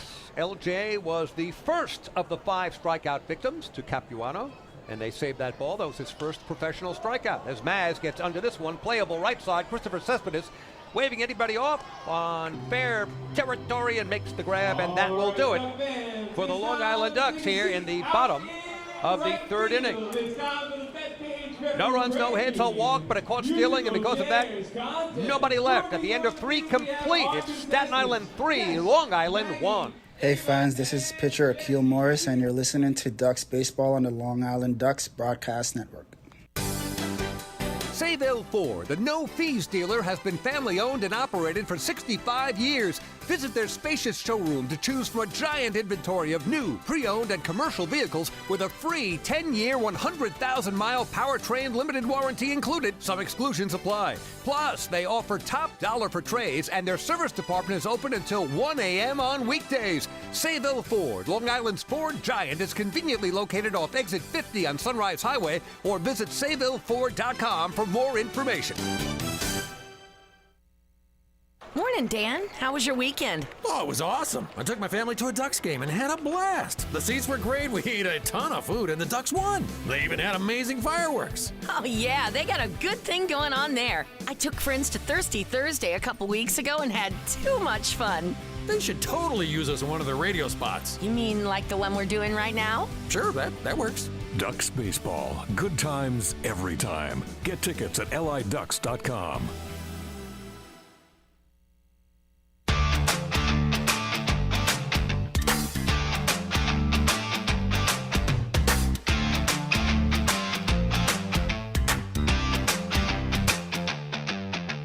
Fairfield Properties Ballpark, the Daver and the Kinger, David Weiss, Chris King. Back with you, the Ducks finishing up their 3-game series here at home against the Staten Island FerryHawks and trailing 3-1. Ducks Health Report brought to you by Island Shore Physical Therapy, the official therapist of the Long Island Ducks, with whom I have personal experience rehabbing my elbow twice, and they are fantastic, although they need to rehab my head. Injuries for the Ducks, all on the disabled list. The DL, infielder Sam Travis still out with a lower leg injury. Johnny Turbo, outfielder, hand surgery. Left-handed pitchers Stephen Tarpley and Bradley Feigl, both out. Brady, rather. Tarpley with a hamstring strain. Feigl with a shoulder fatigue. Sandy Baez, right-hander, elbow tightness. And right-hander Ryan Messinger with a forearm strain. So that's the Ducks Health Report. And now we turn it over for the next 4 innings to my buddy, for the final time this season, Chris King. Wow, it's unusual to say that, David. It's just with no playoffs ahead, it is reality. We got to face that. So, again, we begin the fourth in a 3-1 game with the visitors on top. For the FerryHawks, 3 runs, 5 hits, no errors. For the Flock, 1 run, 2 hits, no errors. Andres Noriega takes strike 1 from righty Akil Morris, and then pops it up. Foul out of play behind home plate. 0-2 on the 8-hitter and catcher for Edgardo Alfonso's guys. Got to clarify, when we say for the final time, it's Chris's final broadcast. This is not the final game of the season. In fact, the final 3 games here at home are coming up this Tuesday, Wednesday, and Thursday. There's a foul ball. I understand you will be doing the home finale with Michael Pollock. And you know what's going to happen that night, David? What? They're going to hand out the Del Monte Smelson MVP Award. That's right. And here's the list of the guys, the highlighted guys who are up for that. If you want to run through the finalists, the 6 finalists, as the 0-2 here is grounded foul off his own dugout railing. Starting pitcher Scott Harkin and Joe Iorio. Closer Tyler Webb. Catcher Joe DiCarlo.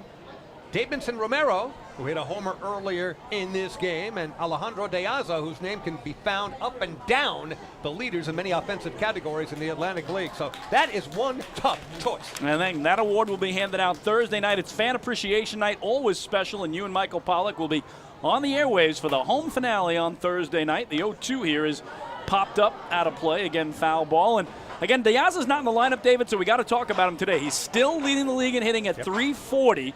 He's now 12 points ahead of Lancaster's Andretti Cordero, because Cordero has had a tough series in Charleston, West Virginia. Cordero went 0 for 4 Friday. He went 0 for 3 last night. So De Aza trying to become just the second Duck in their 22 seasons to win the Atlantic League batting title. Here, Noriega puts a charge into it to left. Leaping at the wall is Maz, but he can't get it. It's gone. Andres Noriega, his 3rd homer of the season, extends the Staten Island lead over Long Island to 4-1.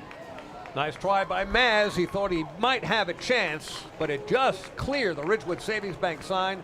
Maz gave it a jump over the wall, but that thing got out in a hurry. Noriega giving the FerryHawks a 3-run lead. So big blow for him. He's greeted warmly, as you'd expect, in that third base dugout. And the FerryHawks have scored in 3 of the first 4 innings. They extend their lead to its largest point, 3 runs. So again, Alejandro De Aza trying to win the batting title. Only Duck to do it, Craig Binnick. Finished at .343 back in 2011. So it's only happened once in 21 seasons. De Aza, again, first in the lead, in the league by 12 points over Cordero. And suddenly Ramon Castro is in the hunt, David. He's at .323. He's 4th in the league. So the Ducks really have 2 chances to winning batting crown. If Castro catches fire and De Aza falls a bit, Carlos could catch him. Right. Here's Brian Gonzalez, the 3rd baseman. He struck out looking his first time up. So Akil Morris now with a 3-run hole. Try to keep it where it is. He gets a strike here, and it's 1-1. You bring up a name from the past, and suddenly those memories come right before your eyes. Craig Binnick was a hitting machine that particular season. And yeah, it was his first year, too, Dave. That was his first year with the Ducks. Is here a wave over the top of it by Gonzalez. Has 7 Ks now for Akil Morris. He's already tied his season high in that category. Back to the top of the order. I was talking about, we had Binnick in the booth for the 10th anniversary of the 2012 championship team. That night he came in the booth 1 inning.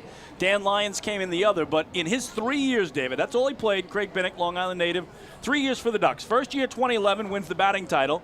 And that team was lights out, should have won the championship, and again, we're upset in the finals.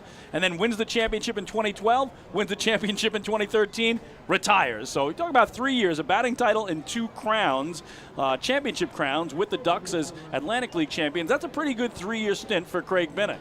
2011 season I remember so well because it ended in York. Yep.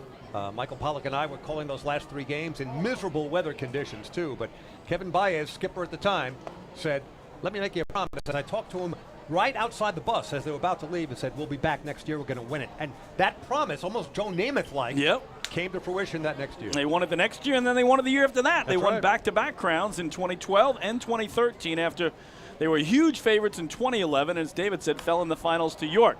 Here's Joseph Monhay going the other way, but Lou Ford, quickly to his left like a cat, is the 46-year-old to haul it in for out number 2. Well, if you've seen the play, the musical Cats, that would make Lou Methuselah.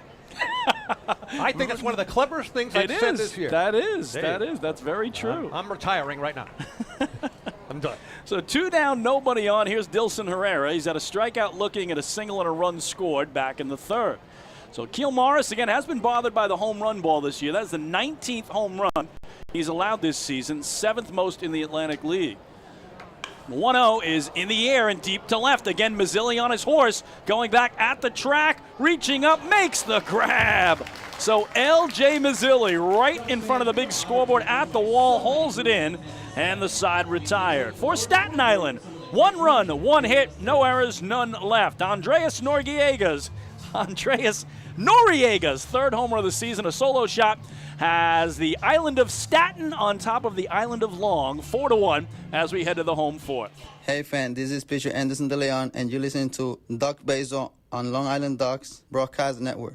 The other day, my husband, Jason, was searching for something to watch on TV, and he said, "Baby, I want to take off." And I said, "Me too. Cancun?" And he said, "No, I mean our life. Get to the next level." So we called First National Bank of Long Island. Now we're going places. With access to local decision makers who are known for highly personalized service, First National is the bank that always puts you first. Newsweek named us the best small bank in New York State. Let's connect at fnbli.com. First National. Go first. Go far.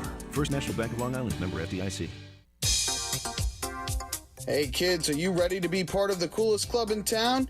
If so, sign up today for the Long Island Ducks Kids Club presented by Bethpage Federal Credit Union. Children 14 and under will receive exclusive perks that only come with being a member, including a free ticket to a Ducks game, a free commemorative yearbook, 10% off at the Waddle Inn Shop, and much more. They'll also receive priority access to skip the line during Kids Run the Bases at all Sunday home games. Sign up today by visiting liducks.com or by calling 631-940-3825, and we'll see you at the ballpark.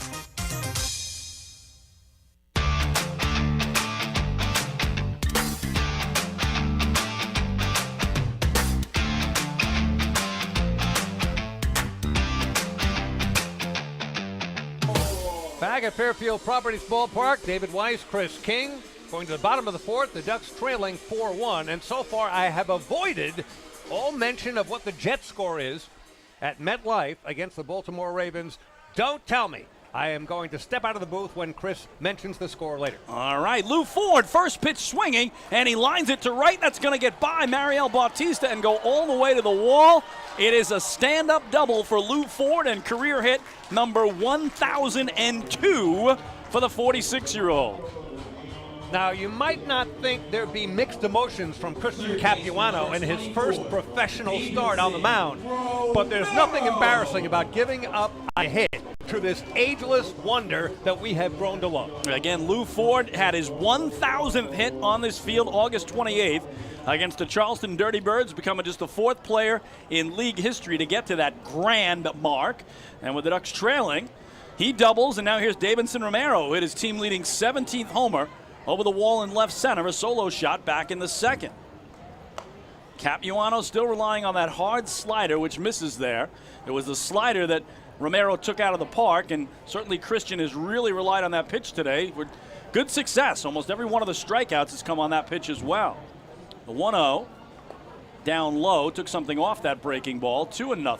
I've always hated it when broadcasters in the Mets booth, Yankees booth, talk about the goodies that they have delivered to them. So along those lines, Chris, a thank you to our buddy Howie for a couple of delicious cannolis. Absolutely. He's taken care of us all year. He's unbelievable. So Howard Kaplan, thank you so much for everything you've done to improve the broadcast, because we're in a much happier state of mind when we got ice cream and cannolis. Remember those ice cream sundaes we got a couple of weeks ago? Oh, I devoured that in one bite. Oh, my goodness. That was a week's worth of ice cream in a cup. That was a hot day, too. It was perfect. It was absolutely perfect. 3-0 to Romero.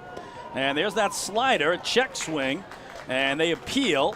Joe Iglio says he did not go around, so second walk of the game for young Christian Capuano. And we celebrate another First National Bank LI walk to first, go far. David, just like that, the tying runs at the plate. And Jose Sermo homered last night, a solo blast to right in the bottom of the fifth. And it was against the Lancaster Barnstormers back on the 30th of August that he produced my favorite moment of the year, hitting a homer, a waddle-off homer in the bottom of the ninth after an error of his contributed to a 6-run top of the ninth. Wow. The Ducks blowing a 6-0 lead, one of the most unusual victories I think I've seen in 22 years here. 6-0 lead into the ninth, give up 6 in the ninth, then Sermo's first homer as a Duck walks it off in the bottom of the frame. Yep. Wow.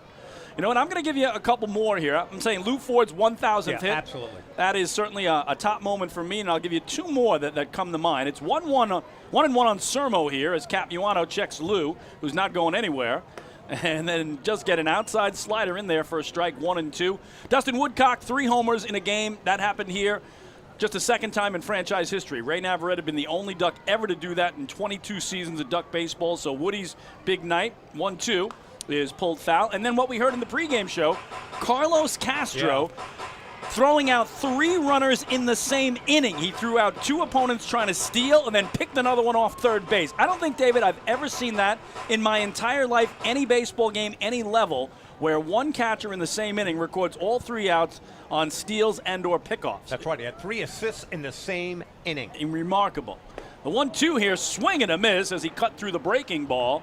And that's a huge strikeout for Capuano. His 6th of the day, 1 gone.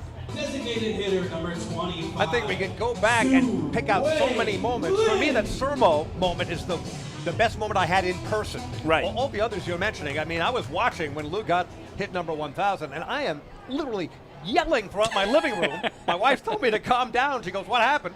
I told her, and she said, "Oh, okay." But it was important to me. Well, Lou and his 1,000th hit will be part of the subject of 5th inning trivia today. So I'll give you a little advance notice. The 1,000 hit club is what we're going to talk about when we get to the 5th inning. But here's Sue-Wei Lin, who hit one to the warning track in right. Last night he hit it to the wall in right. So he's been very close. Warning track power the last couple of games. And here he takes a strike. It's 1-1. So still the tying run at the plate is Lin, with the Ducks trailing 4-1 here in the home 4th. Ford at second, Romero at first. Christian Capuano in his pro debut, checking Lou in a 1-1. He was late on that. It's 1-2. Well, Christian's only given up 1 run, 3 hits. Here in the bottom of the 4th and leading by 3. Yes, he got some trouble to negotiate here. Let's see how he does. Here's a pitch. And a beautiful slider again. Fouled at the plate, but not held by Noriega. So that keeps Lin alive. I know we're overstating this, but, you know, overstatements is what a broadcaster is prone to do. I want to say one day I was here when I saw Christian Capuano pitch his first professional game. There you go. Here he misses. They throw down a second to try to get Ford, who scampers back quickly, and he's in there. That was a ball. It's 2-2. Boy, shortstop Angel Aguilar made a good play because that was a short hop on the backhand. That could have ended up in center field, and the Ducks could have had 2 runners in scoring position easily. Well, that slider, David, 86, 87 miles an hour. His changeup, 75, 76, according to our super stats. And here he gets a ball off the foot of Lin. So we haven't seen much of that fastball or sinker, which we saw in the first inning from him. Right. But that breaking stuff has been so effective, the off-speed pitches too, that he's kind of gone to school on the Ducks. Of course, the Ducks will go to school on him here in the second time through the order. And that's always a key test in your first professional start, facing players a second time through. So again, 4 years at FDU Florham, Fairleigh Dickinson University. The Florham school is in Madison, New Jersey. He also played 2 seasons of summer ball, both in his home state of New Jersey. He's a Glenwood, New Jersey native, is the 25-year-old Christian Capuano, who goes by Cap. That's what Jamie Quinn tells us he's called. And, of course, former Islander coach Jack Capuano, he was Cappy. Cappy, that's right. And the Mets and the Yankees had a pitcher who was Chris Capuano, but not Christian. He was Christopher. That's more Capuanos than we need to know about. The 2-2 from Cap is fouled straight back. Good battle here between he and the former big leaguer, Sue-Wei Lin. So he's getting a chance to face a bunch of ex-major leaguers with Lou Ford down at second, all kinds of experience. Lynn with his major league experience as well. What an opportunity for this 25-year-old in his first professional baseball game. And again, he's been outstanding. This is his biggest test, though, here with a 2-2 coming, and that taken the other way to left. Playable for Monhay, who went back and then comes in to make the grab for the second out. So it'll fall to Joe DiCarlo. One of the finalists for the Del Monte Smelson MVP Award. He looked at strike 3 back in the second inning. Does have 6 homers on the year. Sat out last night. He went 0 for 4 and had a very rough Friday night. Grounded into a pair of double plays, committed an error, and watched his on-base streak end at 14 games. That being said, the Ducks this season have had one of the best catching tandems, maybe in their history. There's two terrific players defensively and offensively. And on the hands here against DiCarlo, and he fouls it away, 0-1.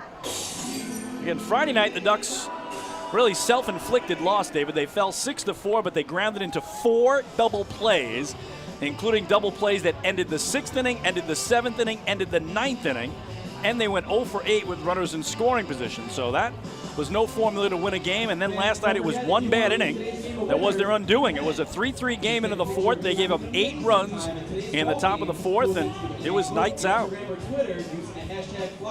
So meeting between the battery mates here, young Christian Capuano and Andres Noriega. They're going over signs to make sure everybody's straight on it, as DiCarlo still the tying run at the plate. But again, the Ducks at first and second, nobody out. Sermo strikes out, Lynn flies out, and now it falls to the catcher DiCarlo. 0-1 is lifted foul. And quickly, Capuano in front of him, 0-2. Look at the size of Capuano too, David. 6'4", 205 pounds. He is intimidating presence on that bump. Could obviously be playing multiple sports with his body shape, body size, but powerful on the mound. Oh, a check swing. They appeal. He did not go around, according to Joe Iglio, so by the slimmest of margins, DiCarlo keeps himself and the Ducks alive here in the last of the 4th. Breeze picking up a little bit now. Yeah, our notes are blowing around. That's how we know. Notes are blowing around the booth, David. Pin everything down. There's that breaking ball. Oh, what a beautiful pitch. He locked him up inside, buckled his knees, and with his 7th strikeout of the afternoon, the side is retired. For the Flock, no runs, a hit, a walk, and 2 men left. We go to the 5th in Central Islip. It's still the FerryHawks 4 and the Ducks 1. Hey fans, this is Scott Harkin, right-handed pitcher, and you're listening to Ducks Baseball on the Long Island Ducks Broadcast Network. Planning your next party or looking for a caterer that will handle all of your needs? Hidden Gem Cafe's got you covered. From setup to service to cleanup and amazing food that is sure to be talked about, they can do it all without breaking the bank. Hidden Gem knows that each event is unique and strives to design a specialized menu for each event. Call the Hidden Gem Cafe for your next party at 631-390-5912. And be sure to follow them on social media too at the Hidden Gem Cafe for ideas and information. Hey kids, are you looking for even more fun when you come out to a Long Island Ducks game? Then be sure to head on over to the Ducks Fun Zone. It's located on the main concourse down the right field line. There you'll find 3 fun-filled inflatables, including the Duck Tail Slide, the Bounce House, and an obstacle course. Enjoy unlimited access to all 3 inflatables for just $5 every game. That's the Long Island Ducks Fun Zone, open during all home games at Fairfield Properties Ballpark.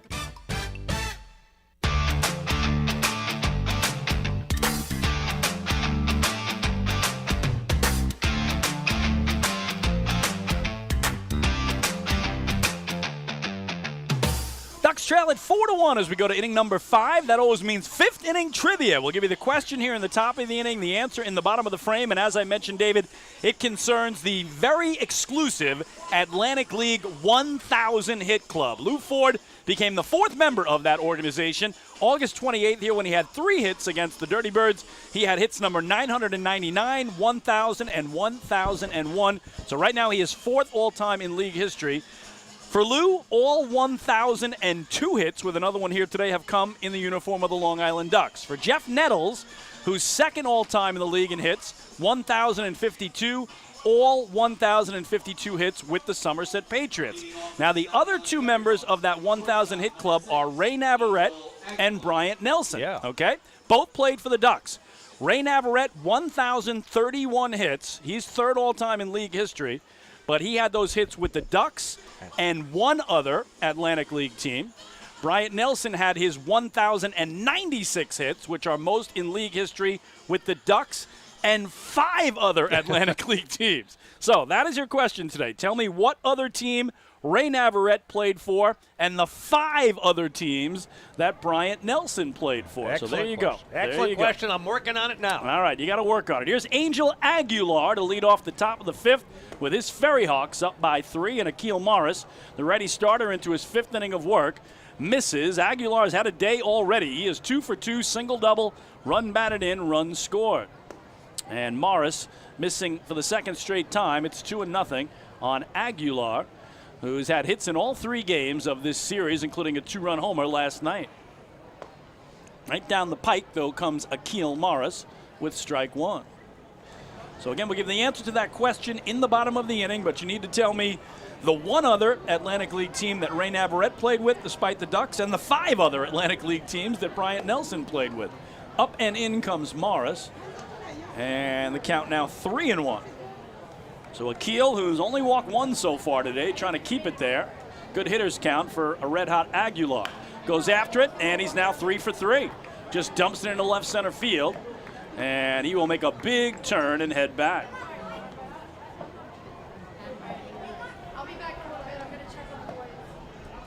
Center fielder, number 2, Ricardo Cespedes.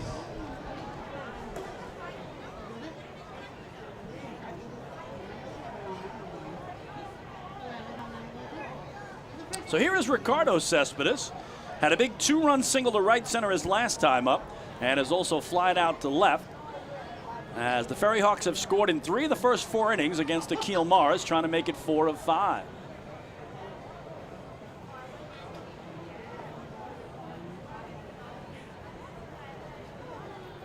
And that one slashed foul into the seats high up above third base for strike 1.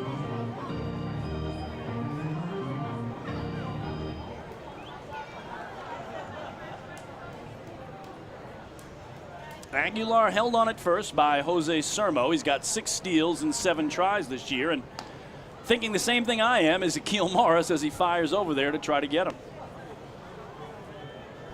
You know, we mentioned Staten Island trying to sweep a 3-game series from the Ducks for the first time ever, this being their first year in the league. They have swept the Ducks in a 2-game set, as it's another foul ball. Had to play way down the left field line. They won both games here in a 2-game series back on July 6th and July 7th. Ducks have 1 sweep against the FerryHawks, and that was Staten Island's first visit to Long Island way back on May 17th, May 18th, and May the 19th. So David is hard at work on that trivia question that we'll give you the answer to in the bottom of the inning. Akil Morris hard at work keeping Angel Aguilar close to first and dealing with the dangerous cleanup man, Ricardo Cespedes, at the dish. He's in front 0-2, and then won't get him to chase one up and away for ball 1. And a reminder about the rules, which you may or may not have already mentioned, but Akil Morris needs to get through this 5th inning to retain the DH. Yeah, Ducks lost the DH last night when James Varela could not get through 5, and that was Phil Caulfield, who was the DH and leadoff man at Homer to lead off the game. Here it's line foul down the right field line, and the count holds at 1-2.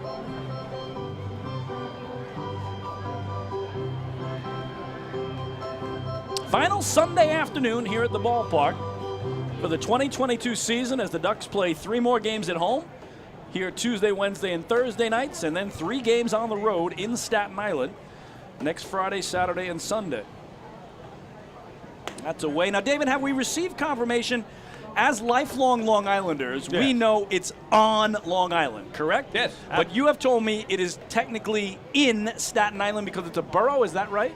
That's what I was told in my news anchor days at 1010 Wins in Staten Island, but I used to say on. Yeah, it's an island. It's the same as the Long Island. It's a different island. Is here a line drive single in a center and back-to-back singles to open the 5th for the visitors. So I've kind of gone back and forth on it, but You know, as a Long Islander, the minute someone says in Long Island, I know they're not from here. I just know it. And they lose all credibility to me if they say in Long Island. They really do, because I just know they don't know the region, right? It goes beyond annoying. It's almost insulting. But is it different on Staten Island? Are they okay with either way? I don't know. You know what? I got to ask. My sister-in-law is from Staten Island. Yeah. I got to ask her. I've had cousins that lived there. Okay. I was there when my wife ran the 1990 New York City Marathon, where, I did the bike tour through all 5 boroughs. Right. I figured I'd learn something there, but obviously that didn't happen. 5-borough bike tour is not easy. No, 42 miles, but you know what? One of the best things I ever did, David. Again, you could take your own pace, so, as long as you make it through the 42 miles, but you know what? To have those streets closed, go over those legendary bridges, touch every borough, it was one of the greatest athletic things I've ever done in my life, so absolutely loved it. It's ball 1 here to Mariel Bautista. And again, he lines it to third. What a play! Davidson Romero from his knees to second for 1, and that's all they'll get. But Davidson Romero, again at the hot corner, dropping down, snaring the ball with his glove, and then from his knees getting the force on Ricardo Cespedes at second. What a play! Bautista just with a smoker that I thought was already in left field when Romero went down to his knees and grabbed that one. Just what a play, and then a perfect toss over to Phil Caulfield at second base. So he saves a run, no doubt about it. And now it's first and third, 1 away for Christopher Cespedes, who's been aboard 2 times today. He's been hit by a pitch, and he's drawn a base on balls. So officially 0 for 0 with no official at-bats, but 2 plate appearances, as now Mariel Bautista draws the throw over at first. He's 5th on the team with 10 stolen bases, but again, he's been caught 4 times. Talking about some of the terrific teams this year in the Atlantic League is looking at those numbers, David, as we have a week to go in the regular season. Gastonia Honey Hunters are most likely going to win the first half and the second half title. They've already won the first half. Their magic number of 1 to clinch the second half. The 0-1 here is inside. Gastonia this year, David, 288 stolen bases, an all-time league record. The next closest team, Lancaster, 111 less stolen bases. Wow. So Gastonia has 111 more stolen bases than any other team in the Atlantic League, and the nearest competitor. Here, taking off is Bautista. It's a Baltimore chop. Tough play for Frias. He got him, but the run does score. So Vladdy Frias at least records the out on a classic Baltimore chopper there by Christopher Cespedes, who will get the RBI on the 6-3 ground out. That one may have bounced right off the plate, in fact. Big bounce, a lot of English on it. And Cespedes runs well, but Frias getting rid of it very quickly. However, as you mentioned, a run scores, now a 4-run lead for the FerryHawks. So 19th RBI for Christopher Cespedes, and the 2-out hitter now, Ramon Osuna with Mariel Bautista and all that speed at second. Osuna waves over the top of that one, 0-1. So yeah, Gastonia having an unbelievable second season in the Atlantic League. They're going to the playoffs. They're likely going to win both halves, and they're probably going to finish, David, with over 300 stolen bases. I mean, they've got 8 games to go, and they only need a dozen steals to hit 300. They may set a target of 300. Matter of fact, I've worked out the statistics. I've looked at the numbers. They steal a base every 6 seconds. Hold it. There's another one. Wait a few seconds. Wait. Another one. And they got a doubleheader today, so they may break that record today. They really might. So running wild. The Honey Hunters, again, most likely are going to face High Point. The Rockers will be the wild card team in the South. And then Lancaster against Southern Maryland in the North after the Blue Crabs had the greatest half of any team in Atlantic League history in the first half. Lancaster has had a terrific second half. And again, if the Barnstormers win today and the Blue Crabs lose, and Gastonia wins 1 game in the doubleheader, it's done. We know those playoff matchups are set with a week to go in the regular season.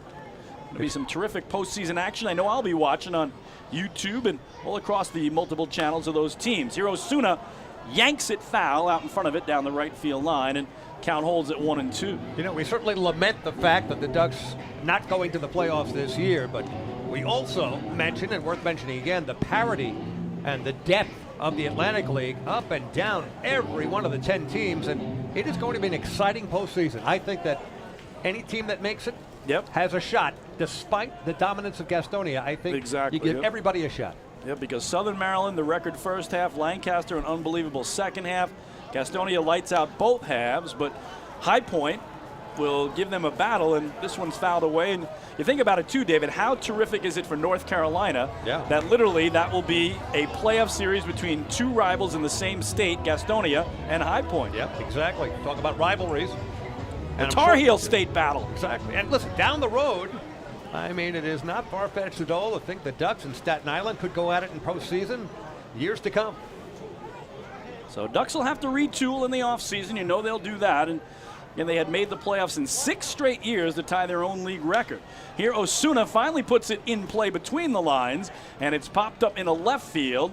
It's the shortstop, Vladdy Frias, backpedaling and calling off L.J. Mazzilli to make the grab. So the FerryHawks do pick up 1 run on 2 hits. There were no errors and 1 man left. We're halfway home, middle of the 5th in CI. It's now Staten Island 5, Long Island 1. Hey fans, this is manager Wally Backman, and you're listening to Ducks Baseball on the Long Island Ducks Broadcast Network.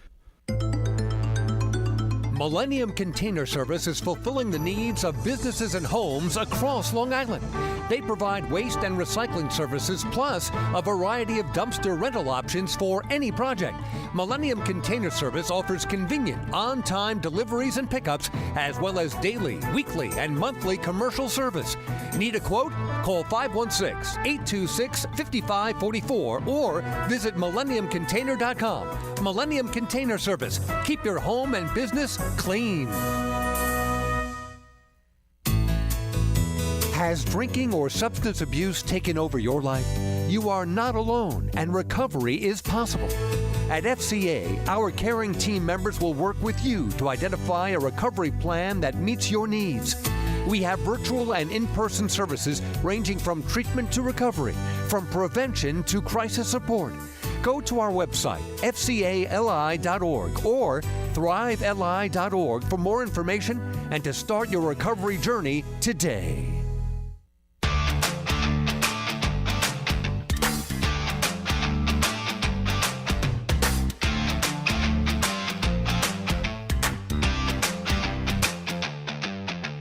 All right, time to wrap up our 5th inning trivia. Lou Ford, of course, became the 4th member of the 1,000 hit club back on August 28th here against the Dirty Birds. He had all 1,000 hits as a Duck. Jeff Nettles, all 1,000 plus hits as a Somerset Patriot.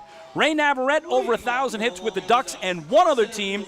Bryant Nelson, over 1,000 hits with the Ducks and 5 other teams. So let's start with Ray Navarrete, David. That should be the easy one for most Duck fans. Ray Navarrete played for the Ducks and the Somerset Patriots! That is correct. The Somerset Patriots, actually his first year with Somerset. And that was 2005. That was his only year with the Patriots. Of course, his hometown state team. He is a New Jersey native, Colts Neck. Colts Neck is where Ray calls home. And then with the Ducks, legendary career from 2006 through 2013. Here's Joe DiCarlo. First pitch swinging, and he jumps all over it, but crushes it foul out of play, 0-1. Of course, Ray's number 16 is retired on the scoreboard out in left center. All right, we go to Bryant Nelson, the all-time leader in Atlantic League hits with 1,096.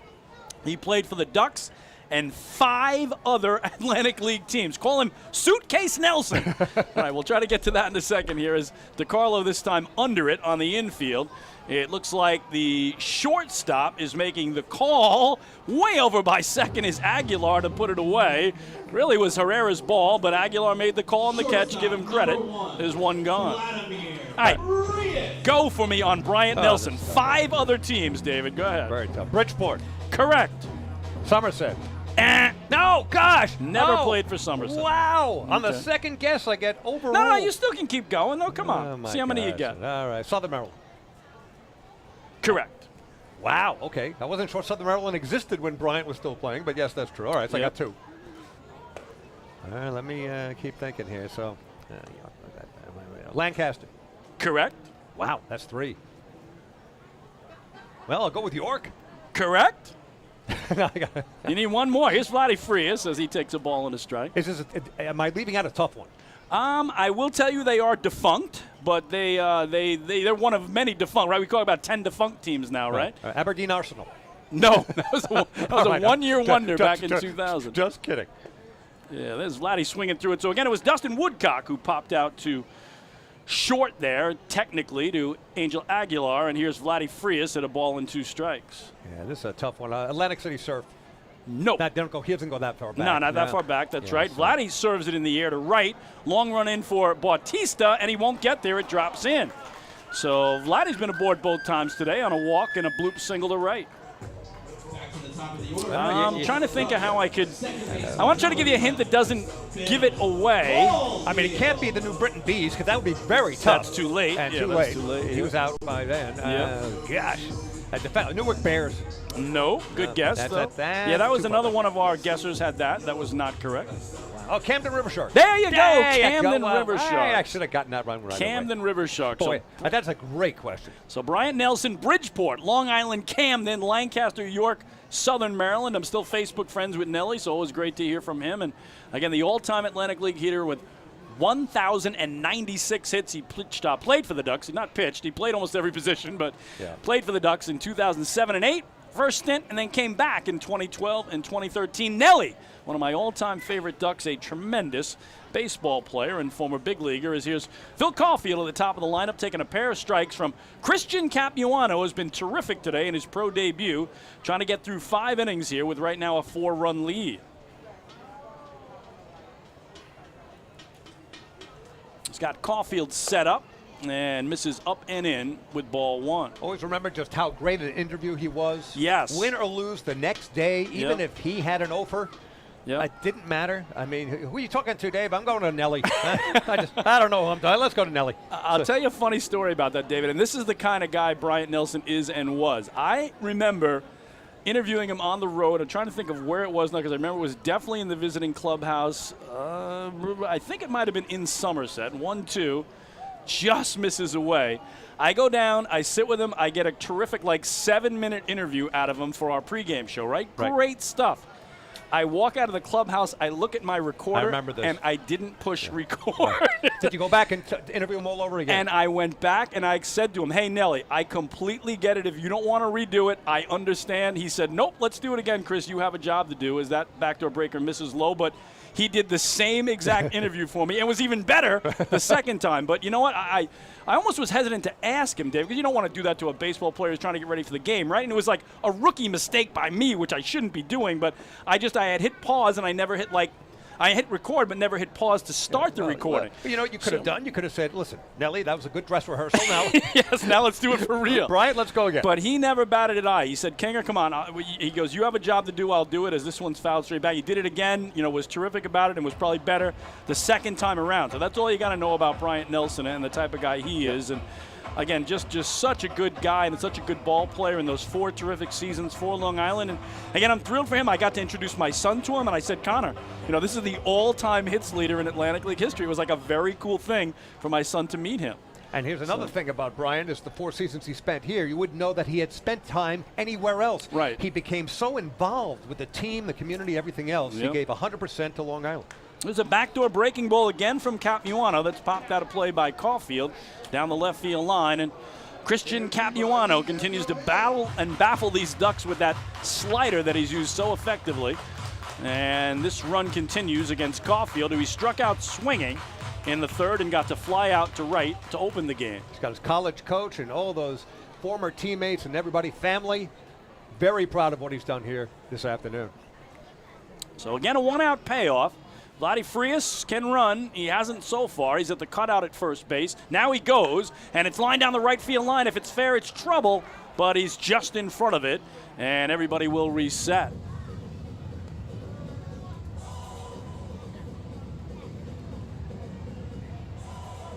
Well, the Ducks certainly playing a cleaner game here this afternoon compared to the one last night where there were some defensive miscues, to be sure. And now we got a meeting on the mound. As catcher Andres Noriega discussing things with his 25-year-old right-hander making his professional debut, and it has been a very good one thus far. Absolutely. Going to check in on the pitch counts of our pitchers because they're starting to get toward that territory. And again, coming straight from college at FDU Florham is Christian Capuano, so his arm's certainly loose and ready to go. Let's see where he is unofficially here. He is at 84 pitches. That's not bad for a debut. No, not at all. And Akil Morris, 95. So Capuano, 7 strikeouts on the day. And now trying to make it 8 with Frias going, but it's pulled past the first baseman, Christopher Cespedes, and into right. And with Vladdy running, he will go corner to corner easily. And the Ducks again will keep this rally going. First and third, 1 out now for L.J. Mazzilli. Great job of hitting by Phil Caulfield. Yep, they hit it hard, but right in the right spot. To the left of second baseman Dilson Herrera, to our right, and in the hole, right through to right field. So another situation that young Mr. Capuano will have to negotiate here if he wants to get through 5. Well, here's L.J. Mazzilli. He had a leadoff homer on the 4th pitch of the game here on Friday night. And that tied his total of homers from last season. He had 11 last year, 11 this year. And Maz with a chance to go yard here would make it a 1-run game. Lou Ford's the tying run on deck. There's that slider from Capuano right in there for strike 1. So Ducks down 5-1 here in the home 5th, but threatening. They left 2 men on the 4th, left the runner on in the 2nd. And now LJ trying to at least creep him closer. He fouls it back. It's 0-2. All right, I have to admit I couldn't resist. Jets, Ravens, I took a look. I should not have. It was only 3-0 when I looked. 3-0 Ravens. What do you got now? 17-3 Ravens. I think in the third quarter. Season over. 0-2 hit up the middle by Maz and through into center field. Vladdy Frias will score. It's an RBI single for L.J. Mazzilli. And the Ducks are within 3. They trail it 5-2 as Maz extends his on-base streak to 17 straight games. So we'll see what skipper Edgardo Alfonso wants to do. We will have a meeting on the mound here as Christian Capuano, if he leaves now, will have become within 2 outs of going a full 5. That doesn't appear to be happening. They'll probably stay with him, I would think, give him a chance to try to get out of this. But Ford at the plate. Ducks trying to build on this. Have put up single numbers in the 2nd inning and now here in the 5th and trail it by 3. But a key moment in the game to be sure. And you talked about it earlier, David. Part of this equation is you want to keep your DH in the game. So Ramon Osuna is the DH today. If Fonzie takes out his youngster here, it's shy of 5 innings, and so they would lose the DH. And again, that's Nelson Figueroa, the pitching coach, who made this visit. So that was just to take his temperature. If Fonzie comes out now, he'd have to leave the game on the 2nd visit. So a couple of former Ducks in that dugout for Staten Island, Edgardo Alfonso and Nelson Figueroa, both former Mets as well. So big moment. Here is Lou Ford as the tying run at the plate. He doubled to right center his last time up. He struck out swinging. He does have 5 homers on the year and had a 2-homer game earlier this season. There's that wicked slider from the right-hander. Down and away, though, it's ball 1. So Maz gets him within 3, and Lou represents the tying run at the plate. The 1-0. Another slider, this time a strike, and it's 1-1. You have to factor in that you've got 80-plus pitches for Cap, but the adrenaline will take a little more out of you in that this is his first professional start. He looks cool as a cucumber out there, but I'm sure the heart rate has been high here and there, especially leading into the 1st inning. Yep, another slider, swing and a miss. And again, Lou, the hitting coach of the Ducks and one of the smartest hitters we've ever talked to, David. So if he thinks he's just going to get slider, he's going to sit on one like Davidson Romero did and crush it out of the yard.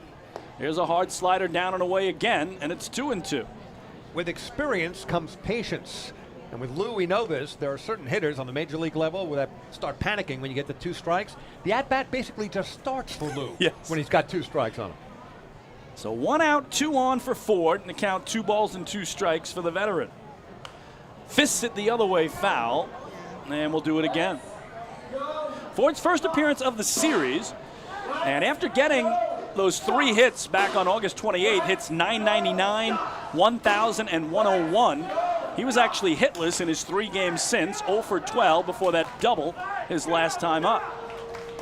2-2, he waited on it but popped it up on the infield. The pitcher, Capuano, gives way to the first baseman, Cespedes, who makes the catch technically in foul territory for the 2nd out. Lou upset with himself, did not get much of that as he popped it up to the right side. I was just taking a look at the situation, what we were staring at there, the first professional start for Christian Capuano, age 46, Lou Ford, 1,000+ hits for the Long Island Ducks. And you take a look at what baseball provides on any given day, you see something you probably won't see again. Well, let's see what Davidson Romero can do. He's the Ducks' leader in homers with 17, and he clubbed one out to left center back in the second. He went for it right there and didn't connect. It's 0-1. Romero started the day third in the league in on-base percentage at .415. But again, hitless in the first 2 games of this series. After the homer in the second, he walked in the fourth. 2 on, 2 out. Ducks trail by 3. 0-1. Outside. Ball 1. Again, Long Island has Phil Caulfield at second, L.J. Mazzilli at first. And they know one swing of Davidson Romero's bat could tie this game. Capuano to the set. And the 1-1 is lifted foul back behind home, out of play.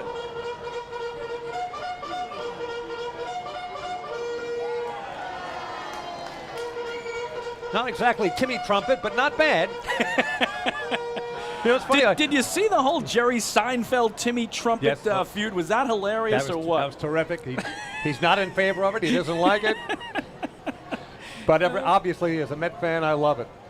It is terrific. The 1-2 is up and in. I'll go so far as to say, I know other people, again, not local, won't agree with this, but enter Sandman Mariano Rivera number 1. Right. I got Timmy Trumpet number 2 right now. I really do. Absolutely. Narco. Although that Irish song that, what's his name, had up in Boston was absolutely terrific.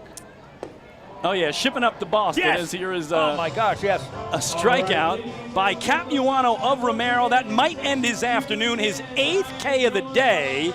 And he keeps it 5-2 in favor of the FerryHawks. So the Ducks have to settle for a run on 3 hits. They leave a pair. We go to the 6th in CI. It's the Hawks 5 and the Ducks 2. Hey fans, this is outfielder Alejandro de Asa, and you are listening to Duck Baseball on the Long Island Duck Broadcast Network. Hey, Ducks fans, the official hotel of the Long Island Ducks is the Radisson Hotel, Hauppauge, Long Island. It's centrally located on the north shore of Long Island and offers a home away from home for both business and leisure guests.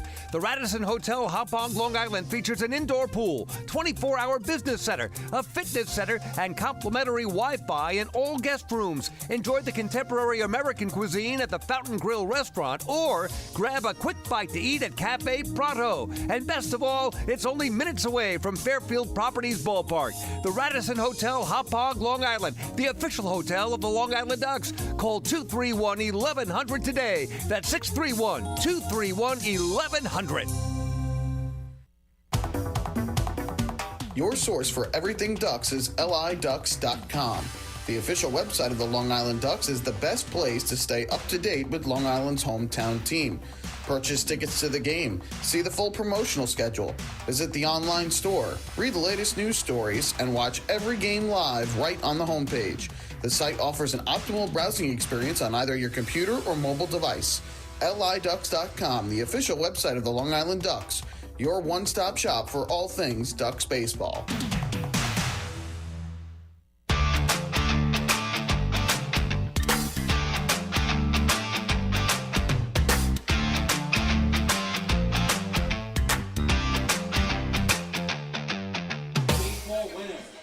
Back at Fairfield Properties Ballpark, the Daber and the Kinger and the Long Island Ducks trailing 5-2 to Staten Island have made a pitching change. Akil Morris, Duck starter, is out after 5. We'll give you his numbers in just a bit. But going to the top of the 6th, the new pitcher for the Long Island Ducks, reliever Vladimir Pinto, the 5'11 right-hander from Lakeland, Florida.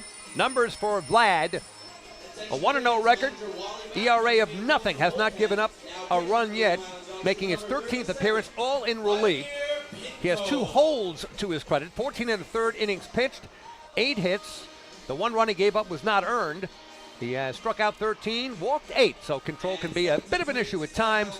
Vladimir Pinto in to pitch in the 6th against the FerryHawks. All right, thank you very much, David Weiss. The final line on righty Akil Morris: 5 innings pitched, 8 hits, 5 runs all earned, 1 walk, 7 strikeouts, gave up 1 home run, threw 95 pitches, 64 strikes, 31 balls. And again, He cannot win it, David, so he will have just one win in his 10 starts at home this season. Again, been so much more successful on the road where he's got 5 of his 6 wins.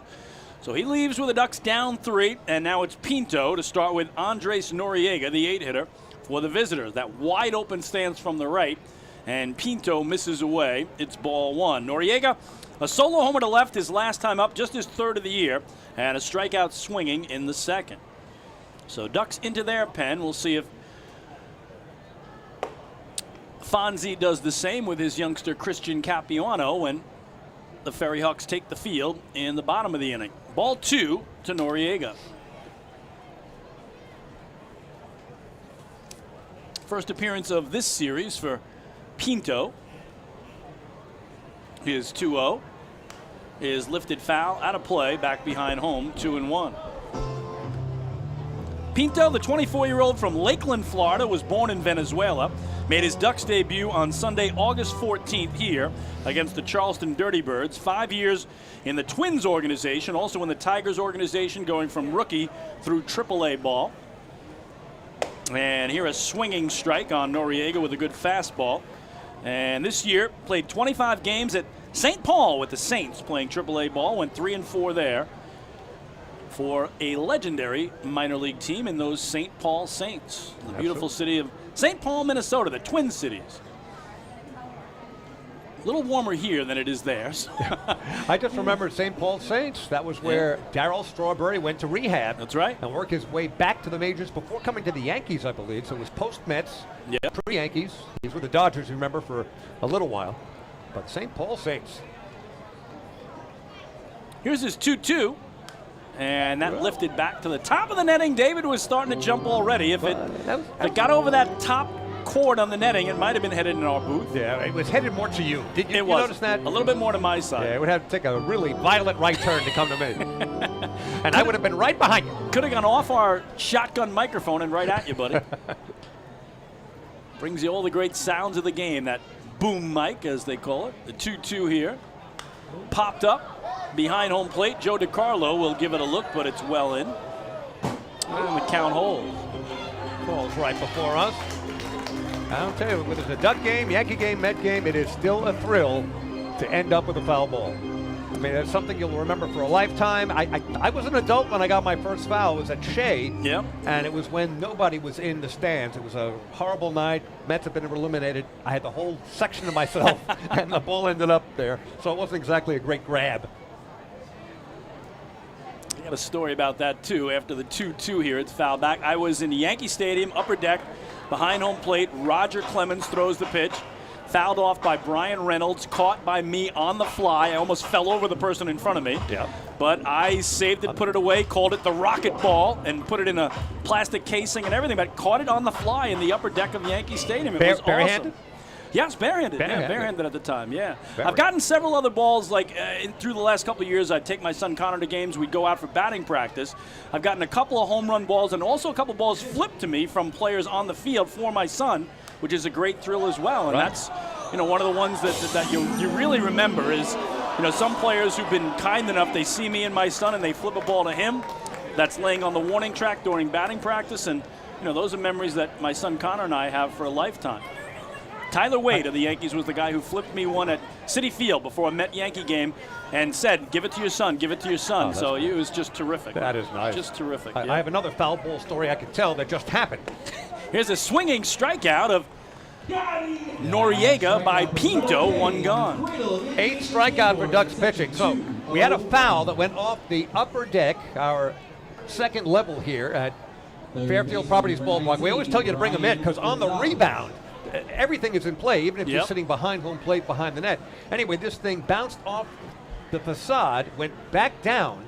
A Yankee fan sitting in the last row of the first section turned around to try to get it. The ball hit his beer, spilled the beer, and ended up in the hands of the vendor. so everybody was a little unhappy there, and because he's a Yankee fan, I'm happy for him. I didn't want him to get a ball anyway. But anyway, it was fun. And people were applauding down there saying, that was like a pinball. Right. Oh, my goodness. What happened? You got to keep your eye on a ball around here. Absolutely. Here's Brian Gonzalez. It gets a ball. He struck out twice today, once swinging, once looking. and try to hold up there. The Ducks don't appeal. I think they should have. It almost looked like he went around. Now they do. And third base umpire Scott Hart says strike. So I was wondering why they didn't appeal that. It clearly, to me, looked like he twisted himself around over the plate. So it's funny, David. You obviously know these Facebook memory things come back to you all the time. And you know what? It's amazing. I was talking about the story with my son Connor. I'm going to show you this so you can attest that I'm not making this up. But it was 5 years ago today. Look what I wrote on Facebook and the picture I have there. What does it say? Read it for the folks. Thanks so much, Tyler Wade of the Yankees, for flipping Connor a ball tonight during batting practice. And Tyler also goes on to say, David Weiss is the best broadcaster I've ever heard him. No, that really did happen, though, 5 years ago today. 5 years ago today. So there's my son Connor holding the ball proudly. Me next to him were, just beyond the outfield walls at Citi Field before a Met-Yankee game. The Yankees crushed the Mets that night, by the way, so that made it better as well. But there is Connor proudly holding his Tyler Wade ball that he was kind enough to see a young boy and said, I'm flipping it up for him, and he put it in my glove, and I gave it to Connor. 5 years ago, look at Connor and how he's grown since. Yeah, and then we had the picture of Connor outside the big apple. There it is. The home run apple, the old one from Shea Stadium, and I was telling Connor the story of how that used to be the apple, then got replaced when they went to the new field. Right. So we digress. A full count now on on Gonzalez after Noriega was the strikeout victim. Pinto's trying to do it to the 9-hitter as well, who's, again, trying to avoid the hat trick. He's already gone down on strikes twice. Here's the one-out payoff, and it's a slow tapper foul, third base side. I shouldn't do this right in the middle of the game, but you go from here to the Islanders. This is your final broadcast here alongside me. My pleasure to have you here for the final game that you're doing. So we embark on a season what may be the biggest mystery ever in the history of the Islanders. I don't know what to expect. And you're not alone, David. Everybody doesn't know what to expect. And again, we'll talk about it in a second. Here's another 3-2 coming. Pinto to Gonzalez. And that just missed in, ball 4. He's put him aboard. Yeah, I mean, well, here's the other thing I'm always going to remember about 2022. 2022, the year the Islanders missed the playoffs, the year the Ducks missed the playoffs. I mean, that's a total rarity. Usually the Ducks are a lock, the Islanders have been a lock the last couple of years going in. But, yeah, they return essentially the same team with one difference. Alexander Romanov, terrific young defenseman that they got at the draft. But, again, if you strip away all those crazy outside things that happened last year between the schedule and the COVID and the injuries and the illnesses and even the deaths in the organization, some legends passing away, you could not script a more perfect storm against them of the things that happen off the ice. So if you say, look, we're essentially bringing back the same team or maybe even a better team in some regards with Ilya Sorokin, now kind of more of a veteran goaltender, as the one that went to the semifinals in back-to-back years. So I know a lot of people saying, where's the scoring? Where's the scoring? As here Gonzalez takes off, but that's fouled away. Yeah, but so I still think they have some scoring concerns, but young players might get a better chance under a new coach now, Lane Lambert, who apparently is going to be a little more offensive-minded than Barry Trotz was. And that's it. I've been a big Barry Trotz fan. I knew you knew him well. Me too, Both big fans of him. Stanley Cup winning coach with the Washington Capitals. But as far as what they do on the ice, I think it's imperative they get off to a good start. Well, that's it. You look at last year, the no 13-game road trip, David. They opened with 4 straight at home. Can you believe that? Exactly. Unbelievable. So here's a 1-1 coming to Monhay. Again, at the top of the order, he's 1 for 3. And missing up high is Pinto. So, yeah, got to be a better start. And, again, to me last year it was the schedule where, again, they played so few games due to the COVID. David, they had one stretch in December and January. They played 2 games in a 24-day span. Right. 2 games in 24 days. And then, of course, paid the price by playing the most games in franchise history in the month of March in a month. They've never played 17 games in a month. They did that in March. And even though they had a load of home games after the 13-game road trip, by then, they got behind the 8 ball. And that's when COVID hit. That's when COVID hit. So they had 7 straight home games where they had the Bridgeport Islanders more than the New York Islanders. That's right. And they lost their first 7 games in the new building. So it just was unbelievable. And the thing I'll remember is it's another walk here for Pinto. They had one night where Scotty Mayfield was the only one of their normal 6 defensemen addressed because the other 5 were on the COVID list. So they had Mayfield and 5 Bridgeport Islanders on defense. You can't win NHL games that way. I have yet to come to the UBS Arena. You got to get there. I know. It didn't come during the inaugural season, so I'll be there this year. I'll let you know ahead of time so I can sit on your lap. All right. Well, here's Mark Wiedemeyer so we can talk hockey as he wants to talk to his right-hander. But, yeah, absolutely gorgeous building. And you know what, David? It's interesting the way it played out. Last year the celebration was the new building, as it should have been, and it's an absolute jewel. It's the best building in the NHL. There's no doubt about it. But now this year we embark on the 50th anniversary season of New York Islanders hockey. So how about that? 50th anniversary season. I know the team is already planning all these special events where there's going to be so many alumni coming back each and every game. And, they hope it's a good season. And you talked about Barry Trotz winning the cup. Let's remember Lane Lambert won that cup, too, with Barry in Washington as his associate head coach. So we'll see what he can do. If he can get a little more offense out of some of the youngsters, especially like Oliver Wahlstrom and Kiefer Bellows, who a lot is expected of them. He's got a strong defense. He's got maybe the best goaltending duo in the entire NHL right now. And obviously, what he's got with Ilya Sorokin and Semyon Varlamov, right, and the two country mates. So, potentially could be a very good season if they can stay healthy, avoid COVID, and obviously the schedule is going to be in their favor. Here's Dilson Herrera as he takes inside. 5-2 FerryHawks as we play in the 6th. And, David, I look forward to your appearance at UBS Arena. You will love it. Let me say it again because you missed it. I am going to tell you ahead of time that I'm going to be there so I can sit on your lap. I heard that. I just kind of moved on from it. I didn't even want to go near it. So it was ignoring me rather than not listening. I'm completely ignoring it. Usually what you do. I wasn't going to. It's actually funny. I'll tell you a funny story about that. I was listening to the Met. Why do you have a funny story about everything? About somebody sitting on your lap? No, it just reminds me of something that's somewhat similar. Okay, I was watching the Met game this week actually, and they were talking about they had this long overnight flight. Where were they? Where were they before Miami? Where were they? I know they were on the road. Maybe Pittsburgh. Yeah, Pittsburgh. Right. They're in Pittsburgh. The 1-1 coming here. And that's inside. And Gary Cohen and Keith Hernandez were chatting about it. They were talking about getting on the plane. And, again, it was a doubleheader in Pittsburgh, I think, so it was very late. They weren't going to get into Miami till 4 in the morning, but they had the next day off. And Keith Hernandez said, I'll sit with you on the plane. We have our seats. They talked about what seats they have on the team charter. And then Keith says, on the 2-1 here, Keith says, and when we get to the hotel, you'll go to your room and I'll go to mine. And Gary kind of just didn't say anything for a while. And Gary said, that's kind of always the way it's been, Keith. He just didn't want to go near that line. Keith's saying, well, we're sitting together on the plane, but once we get to the hotel, we're going to separate rooms.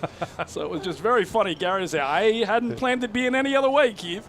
But they are, maybe the best trio in broadcasting that Gary Cohen, Keith Hernandez, and Ron Darling do a terrific job for the Mets. As here, a third walk in the inning, 3 in a row now, for Pinto has loaded the bases. Yep, after striking out Andres Noriega to lead off this top of the 6th. 3 consecutive free passes.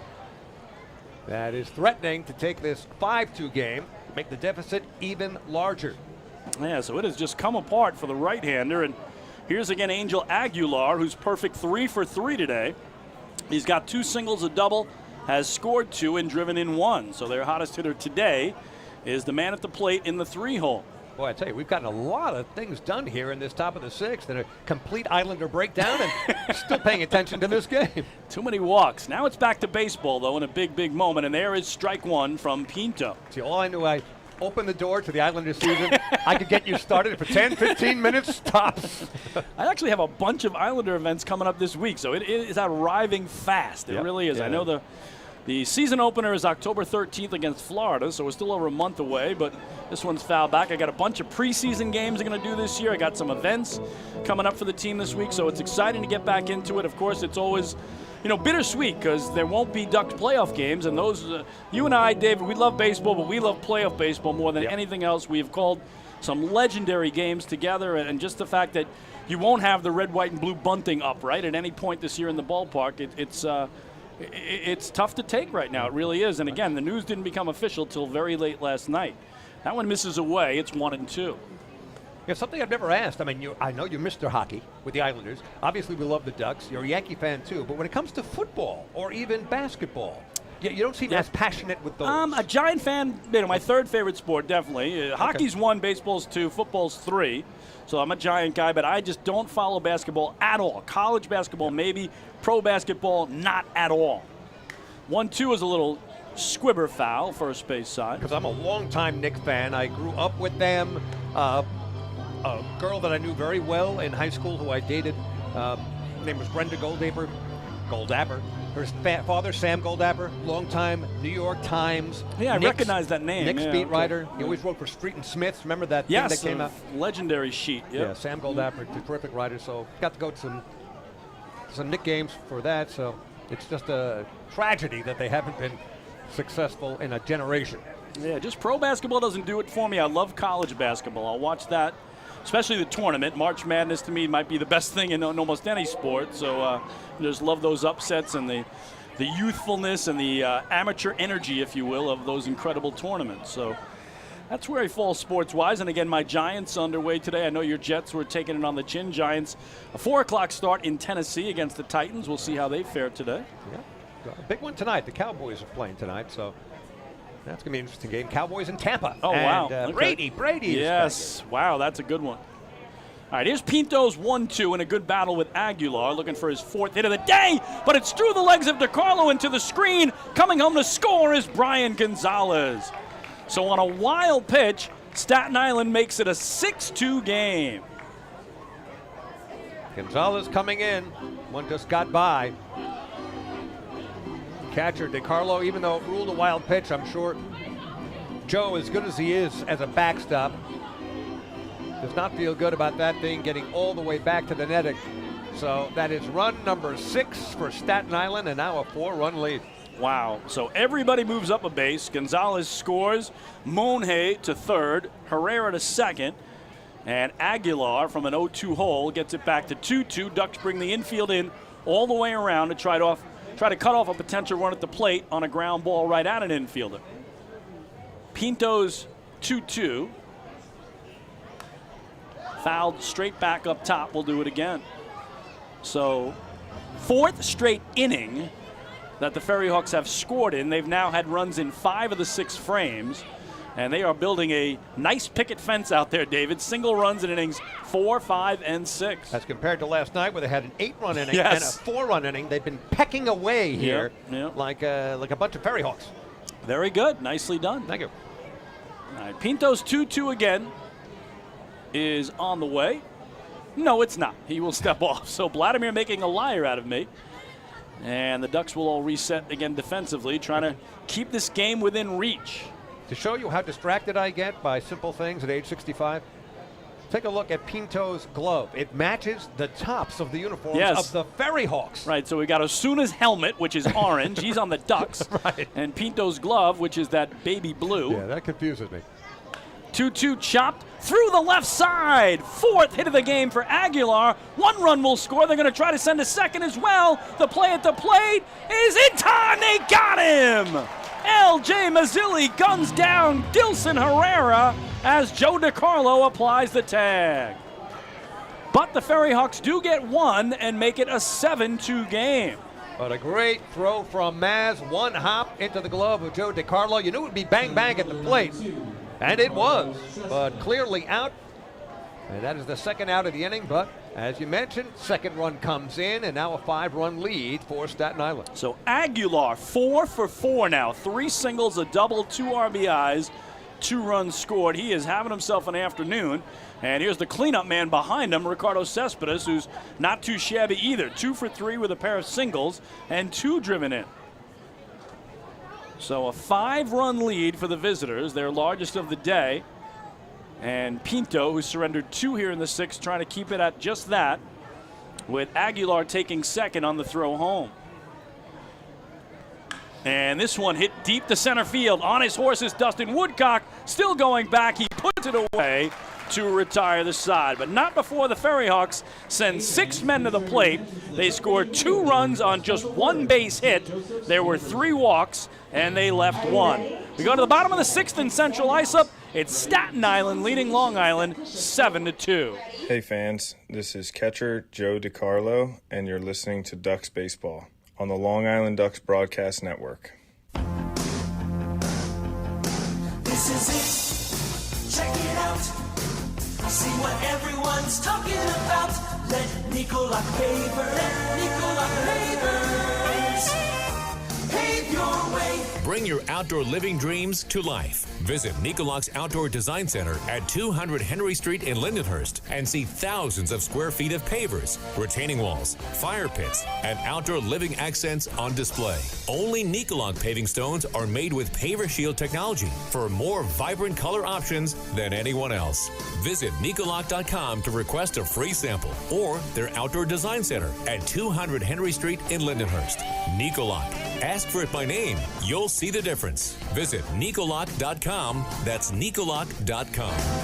Let Nicolak Paver, let Nicolak Pavers pave your way.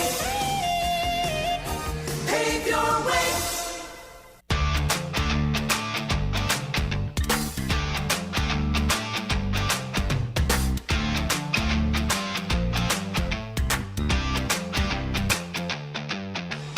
Well, Duck fans, as the season starts to wind to a close, please don't forget to stop by the Waddle Inn Shop here at Fairfield Properties Ballpark on your next visit here, where exclusive, hard-to-find Ducks memorabilia is now on sale, always on sale. Proceeds benefit the Quacker Jack Foundation, the charitable arm of the Long Island Ducks. Well, the right arm of 25-year-old Christian Capuano has been terrific today. For the FerryHawks in his pro debut, he takes the mound, sitting at 99 pitches in a 7-2 game that he's on the long side of. So, again, we thank Jamie Quinn, the former Duck, for providing the scouting report on Christian Capuano today. Jamie is the head baseball coach at FDU Florham, where the FDU Devils are mighty proud today, that entire school, of what Christian Capuano has done here, and he'll try to do for at least one more frame. He has really pitched well. He has matched the moment. Had some difficulties along the way, but nothing overwhelming from his point of view on the hill. So he'll start with Jose Sermo, who has a single and a strikeout, 1 for 2. From the left side here in the first pitch, shows bunt, trying to get something going against the youngster. Drew it back and took the pitch for ball 1. And last night, David, Sermo hit a homer over both walls in right, and I swear he was still in the batter's box when it landed. He was just so proud of that swing and admired it. And here he tried to hold up and couldn't. It may end up being a hit, a tough play for the catcher, Noriega, who's able to throw him out, though, score it 2-3. So I honestly thought, though, David, because he stayed there so long looking at it, that he might take a pitch in the body the next time up or something, but it didn't happen. There you go. And to me, he was showing him up a little bit. He really was. And in a game, it was a game in which the Ducks were being mauled in, so there really, wasn't the right thing to do, I will say, as long as he stayed there. But, again, there was no retaliation or retribution. Yeah. It was very much like that, kind of a no-doubter when he ended that game against the Barnstormers back on August 30th. The waddle-off homer, where the Ducks lost. Well, that one I agree. You got to style that one, right? Well, waddle-off homer. And that one was gone off the bat. Yep. We were all going nuts right after he swung and took a few steps. He knew it was gone, but the Ducks had blown a 6-0 lead in the top of the 9th. The Barnstormers had nothing against Ducks pitching. Yep. And then bottom of the 9th, Sermo, who had committed an error in the top of the frame, came up and got redemption. Su-Wei Lin taking up and away, a ball and a strike on him. He's flied to left and flied to the track in right. We told you he flew out to the wall in right last night, so he's been oh so close to a home run. And Capuano misses low and away with ball 2. So Capuano now over 100 pitches for the game, and Edgardo Alfonso showing a lot of confidence in his 25-year-old rookie. Yeah, let's see if he just gets this one more inning out of him. Obviously, he's been inserted into the rotation. He'll see the Ducks again next weekend on Staten Island and gets a swinging strike here on Lynn. It's 2-2. So a nice addition to the lineup very late in the season for Staten Island, who, as David has talked about, really had a terrific second half after a rough first half, which you kind of expect from any first-year team. Here, there's that breaking ball again, and he gets him. 9 punch-outs for the right-hander, 2 away. He has done it with the slider. He's had the change, hasn't used that sinker fastball as often as we thought he might, because he's got plenty of pop on that, but what a performance. So here's Joe DiCarlo. He's twice been struck out by Capuano, both times looking. So trying to avoid the hat trick as the Ducks catcher with all this hockey talk we've had today. First pitch in the righty-righty is cut through, though. It's 0-1. So trying to see where that velocity is on Capuano here in inning number 6. I'll get you that in just a minute. The 0-1 is just inside, 1 ball and 1 strike. Again, Staten Island won Friday night 6-4, a game that was tied into the 8th. They won 16-6 last night, a game that was tied into the 4th. As here it's looped in the air, shallow left field. Tough play for everybody, but the shortstop, Angel Aguilar, way out to get it. And 1, 2, 3 go the Ducks. We go to the 7th in CI. It's still Staten Island 7, Long Island 2. Hey fans, this is outfielder and hitting coach Lou Ford, and you're listening to Ducks Baseball on the Long Island Ducks Broadcast Network. When we see Long Island, we see you. Because at Catholic Health, we know that it's your remarkable lives that breathe life into our island. So at every Catholic Health hospital, practice, and care facility, we're able to provide the highest quality, most innovative care for your body, because our culture cherishes your humanity. Long live Long Island.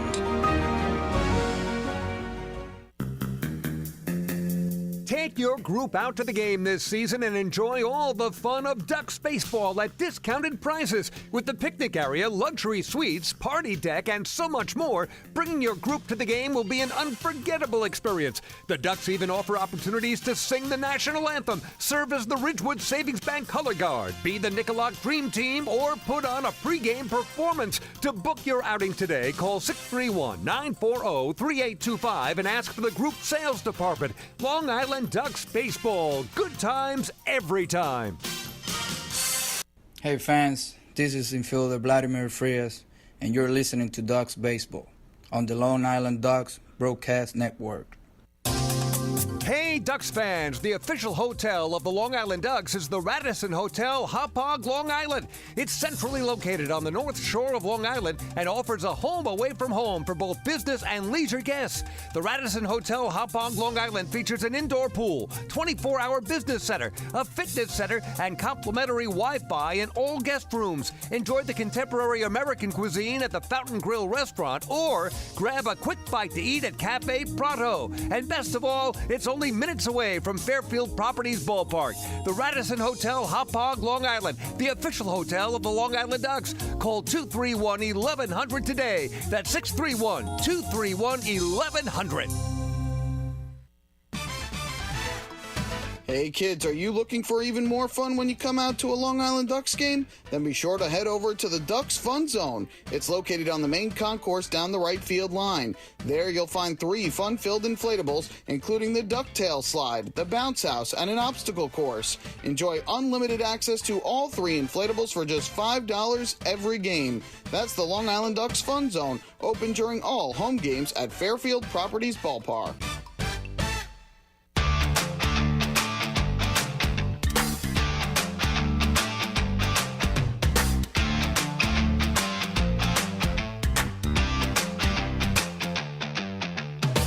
We're back at the Duck Pond. David Weiss and Chris King. Daver and the Kinger, top of the 7th. The Ducks trailing 7-2. And their third pitcher of the game, second reliever, is the man with 2 names who we love to see and love to talk about, Jose, the 6'2" left-hander from the Bronx. He has played with a number of teams in 2022. This is his 24th appearance as a Long Island Duck, all in relief. He has a 3-1 record, a 1.38 ERA. Jose is on the mound. And they play that song, Jose. That's become his entrance music. You got to love that, right? Perfect. Absolutely. So 1 inning of relief for Vladimir Pinto. 1 inning, 1 hit, 2 runs, both earned, 3 walks, 1 strikeout. And now it's Mariel Bautista to lead off the top of the 7th, with Staten Island leading Long Island 7-2. So the first lefty pitcher of the game for Long Island. And the Southpaw's first pitch swung over the top by Mariel Bautista for strike 1. Jose joined the Ducks July 19th at Southern Maryland. Again, born in the Dominican Republic. These days, the Bronx, New York, is where he calls home. Spent time in the Diamondbacks and Mariners organizations, going from rookie through AAA. Lefty from the middle of the rubber deals and gets a high pop up to center field. Dustin Woodcock will have time to camp out, do a little tailgating, and then make the catch for the first out. He's listed at 6'2", 175. I think from here he looks like more than 175. Yeah. He's all of 6'2", intimidating presence on the mound with a very good fastball, and has done well as a Long Island Duck. A lefty coming out of the bullpen. Lefties always in short supply at any level of professional baseball. And it is his first appearance of this series. So he gets Bautista, and now here's Christopher Cespedes, who's 0 for 1 with a run batted in. He had an RBI ground out. He's walked and been hit by a pitch. Hits this one right back up the middle, almost off the legs of Jose, but that's his first knock of the day, and a one-out runner for the FerryHawks. Yeah, Cespedes all over that one. His first hit after being hit by a pitch and walking. So Cespedes has had an eventful afternoon as the Staten Island FerryHawks know full well the Ducks have had larger hills to climb, trailing by 5, and in this league you can't have too many runs. Well, here's Ramon Osuna, the DH and 7-man, 0 for 3 on the day. Had the game-winning homer, though, here on Friday night to break the 4-4 tie. A 2-run homer in the 8th inning to give them the 6-4 win. Jose holds the set, keeps an eye on Christopher Cespedes at first, and Osuna takes it the other way to left for a base hit. So back-to-back one-out singles, and once again the FerryHawks, who are trying to score for a 5th straight inning, are in business. If you're watching on YouTube, you can see that Jose has that Craig Kimbrell type of crab setup on the mound before he goes into his stretch. That probably becomes even a little more intimidating as you're at the plate. Taking a look at him, particularly from anybody batting from the left side, but it's that crab-like stance. There it is, right there. There you go. All right, here's Noriega. He's got a homer tonight in 3 trips. Struck out before it and after it. And did not look good on that one. It's 0-1. And speaking of somebody who's had 4 back surgeries in the last 3 years, that hurts just looking at that. I'm with you, David. Wow. I'm with you. That way, if I just assume that pose right there, it would take me a week to recover. It's like a human coffee table as he gets down. I like the crab, though. That's a perfect way to put it. It is like a crab. It is. 0-1. Another swing and a miss, 0-2. So he's looked terrific here against the catcher for Staten Island. And the final road game of the year for Staten Island. They are 22-43 on the road. But again, I've detailed how they've completely turned it around. On the road in the first half, they lost their first 16 road games of the year. First road win, guess where, David? Right here. Right here. So first half on the road, 3-28. 25 games under 500.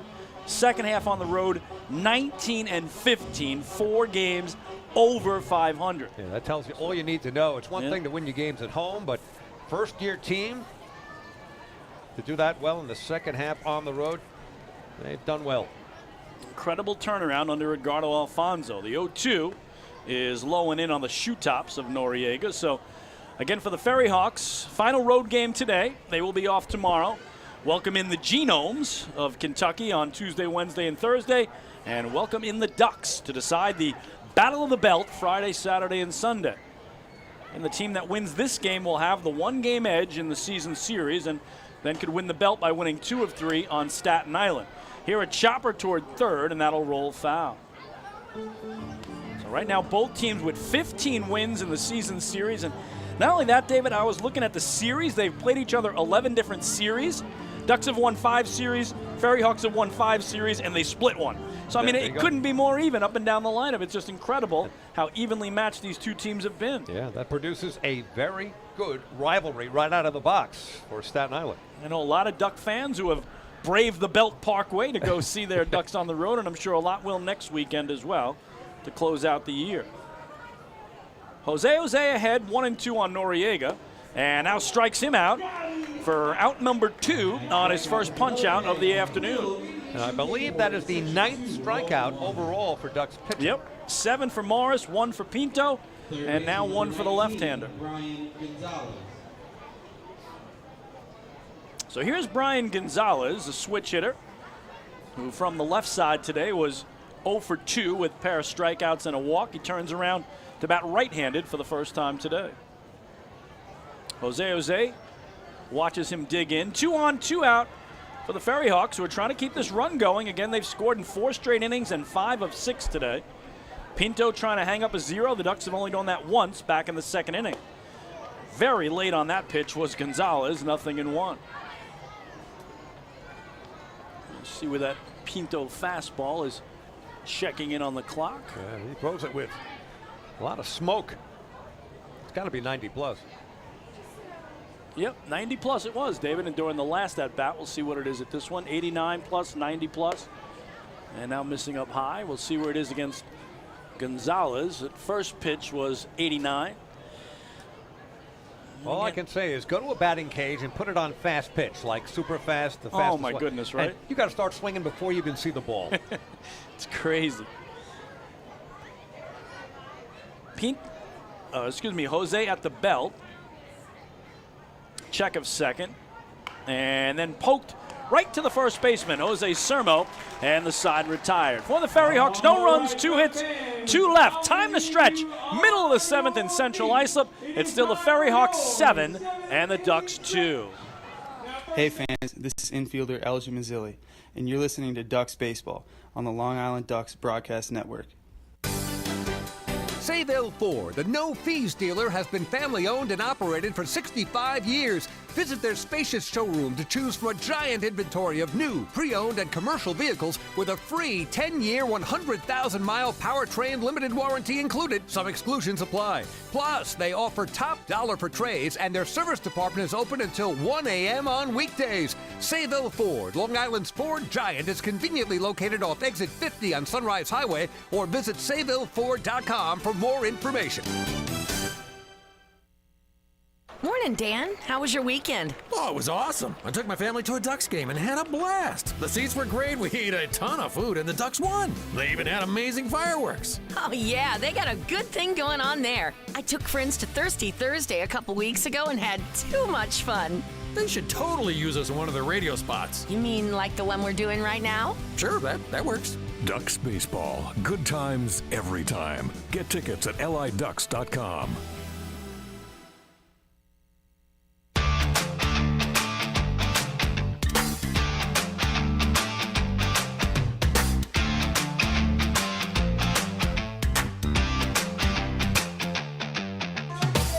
Ducks trail at 7-2 as we go to the home 7th. We check out the out-of-town scoreboard around the Atlantic League. York hosting Southern Maryland, and it is the Blue Crabs, a 4-0 lead in the bottom of the 6th. Revs trying for the sweep of that series. The Genomes are hosting the High Point Rockers, and right now Kentucky, a 7-5 lead as they try to snap High Point's 4-game winning streak and their own 5-game losing streak. Lexington and Gastonia in North Carolina, middle of the 5th. 6-2 Lexington with the lead. So again, a Gastonia win in either that game or the second game to follow will give them the second half South Division title. And no score between the Charleston Dirty Birds hosting Lancaster. That one underway in just about an hour. Again, the Barnstormers with a magic number of 2 to clinch the North Division. So if they win and Southern Maryland loses, they will be in the playoffs and face the Blue Crabs in the opening round playoff series. We'll get you scores from the Mets and Yanks and a football Sunday as well in just a moment, as the story today for Staten Island has been 25-year-old Christian Capuano, the right-hander out of New Jersey, stays out there to go into his 7th inning of work in his professional baseball debut. He has 9 strikeouts, has held the Ducks to just 2 runs on 6 hits, and there's the bread and butter today, backdoor breaking ball, strike 1 to Dustin Woodcock. How surprised are you that he's still out there? And you know what? I think because the score ran out a little bit, Edgardo Alfonso said, hey, he's been this good. He's been pitching regularly, obviously at college, at FDU, Florham, right into this start. So he's loose, he's limber. And, again, it's not like he came off the shelf or anything, David. He pretty much wrapped up his college career. And, you know, here he is. He's pitching summer ball all summer long the last couple of seasons. So why not ride him and save the bullpen a little bit if you can? I think it's great, and it's a day he will never forget. Well, Dustin Woodcock against him is 0 for 2 with a strikeout and a pop-out. After falling behind 0-2, he takes that pitch for ball 1. Good day so far for the local baseball teams. Yankees at home to the Rays. David, they must have had a rain delay there because that was scheduled to be a 1:35 start, but they're only in the 2nd inning. Yankees scored 3 in the 1st. They lead it 3-0. Woodcock tried to hold up here, but they say he did. Wow. Okay, I thought he went around, but Dustin catches the break. And it's 2-2. So again, 3-0 Yankees over the Rays in the rubber game, but just the top of the 2nd inning at the stadium. Yeah, they had some rain, New York City area. Fortunately, never made it to us. Maybe just a drop or two. We saw one umbrella right up Yep, for a couple of seconds, and that was about it. Here's the backdoor breaker, but he misses with it, and the count full. And the Mets, their rubber game in Miami right now, leading the Marlins 7-1 in the middle of the seventh. It's going to be some race to the finish between the Mets and Braves. And they have 3 to go in Atlanta. They do play 3 times in Atlanta. Is it the final 3 games of the year? I think that is. I think you're right. Yeah. All right, payoff pitch coming to Woodcock. And he hits it well to center field. Ricardo Cespedes on his horse to the track near the wall. He looks up. It's gone! Woody goes dead central. It's his 15th homer of the season, and he is now homered in 4 of the last 5 games. Makes his way to the plate. Dustin has done it again, and the Ducks are within 4. They trail it 7-3. Woody, of course, hitting 3 homers in a game earlier this season. Only the second Duck to do that. When he gets a hold of it, he can hit it out to any field, this time just right of dead center. Hit it a long way, over 400 plus, and the Ducks within 4. This thing ain't over yet. Unbelievable. So, Long Island with a loud first run in the first batter of the inning, and here's Vladdy Frias showing bunt and then taking the pitch for a strike. So again, last night a 2-run homer for Woodcock. Thursday in York, a grand slam. Also a homer Wednesday in York. So he has homered Wednesday, Thursday, Saturday, Sunday. What happened Friday night? Woody, what happened? 1 for 3 with a single. What was that? What a slacker. What a slacker is right. So Dustin Woodcock, 15th homer of the season. And that gives the Ducks some life here for sure as they creep within 4. See how much longer Edgardo Alfonso wants to stay with Christian Capuano. Vladdy has walked and singled against him, so he's been on both times. And he carefully looked at that 0-2 as Capuano tried to lock him up with the backdoor breaker, but just missed. He looks upset he didn't get the call there, and it's 1-2. There were some complaints earlier in the game from hitters on both sides about Justin Alvarez's home plate and strike zone, but he's been consistent, so those criticisms have kind of filtered away. Do you want your Jets score or no, David? Last time I looked, it was 24-3. What do you got? Yeah, 24-3, a minute to go. Yeah, good gosh. Vladdy punches it into center field, and he's been aboard all 3 times today. Vladdy almost took Christian Capuano's head with it to center field. He held up his hands like in self-defense right over his head. So Vladdy with his second hit with the walk, a perfect afternoon. And here comes Edgardo Alfonso, so I think that is going to be it for Christian Capuano in his professional baseball debut. He has had a terrific outing, but after giving up a homer and a single here to start the 7th, will Fonzie take the baseball? I think he has made that indication, and he slaps him on the fanny. Look at this, David. Every member of the infield gives him high fives, and he will walk off. I'm guessing he has friends and family, too, the New Jersey native, as he takes his cap off. He's actually got some words for home plate umpire Justin Alvarez, and that may not be the wisest thing to do, but look at him. He is hot right now with a home plate umpire thinking, hey, maybe if I got the calls, I'd still be in the game. But, David, he will look back on this, as you said, and remember this day for the rest of his life, his professional debut.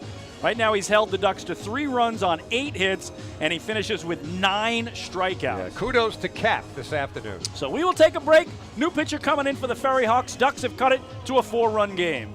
Hey, fans. This is manager Wally Backman, and you're listening to Ducks Baseball on the Long Island Ducks Broadcast Network. Last night I told my husband, baby, I'm ready to grow. And he said, are we having a baby? I said, no, but I do want to expand our business. So First National Bank of Long Island really delivered. At First National, we offer competitive rates in the financing you need and access to expert local lenders. We also underwrite and service every loan. Let's connect at fnbli.com.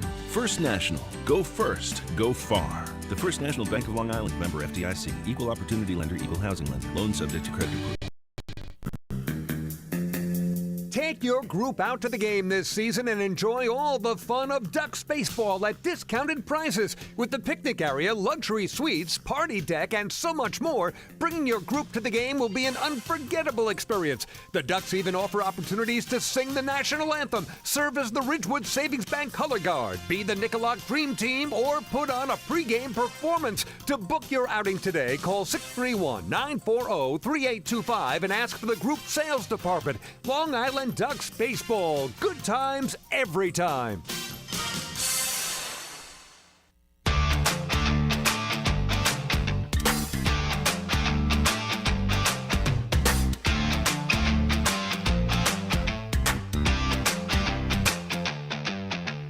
We're back at Fairfield Properties Ballpark. The Ducks trailing the Staten Island FerryHawks 7-3 in a wonderful first professional outing on the hill for Christian Capuano, and we will give you his final line in just a moment. Joe Kuja is the new pitcher for the FerryHawks. The 6'5", lanky right-hander from Connecticut is in the pitch for the FerryHawks. He has a record of 3 up and 4 down, 50th appearance on the season, all in relief, 69 and a third innings pitched, 65 hits, 31 earned runs, has given up 4 homers, struck out 65, walked 40. That's a high total in the walk department. But Joe Kuja, the new pitcher, to try to clean it up for the FerryHawks, who lead the Ducks by 4. Nobody out here in the bottom of the 7th. So Kuja's first appearance of this series, and it'll go against Phil Caulfield, who's 1 for 3 with a single. Caulfield, a leadoff homer here last night, his second of the year, but his first at the Duck Pond. His only other previous homer came in Lancaster against the Barnstormers back on August 24th.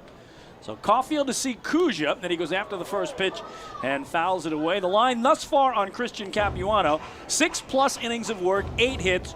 Right now, 3 runs allowed, all earned. He is responsible for Vladdy Frias at first base. Walked 2, struck out 9. Did allow the homers to Woodcock and Romero, both solo blasts. He threw 120 pitches. Wow.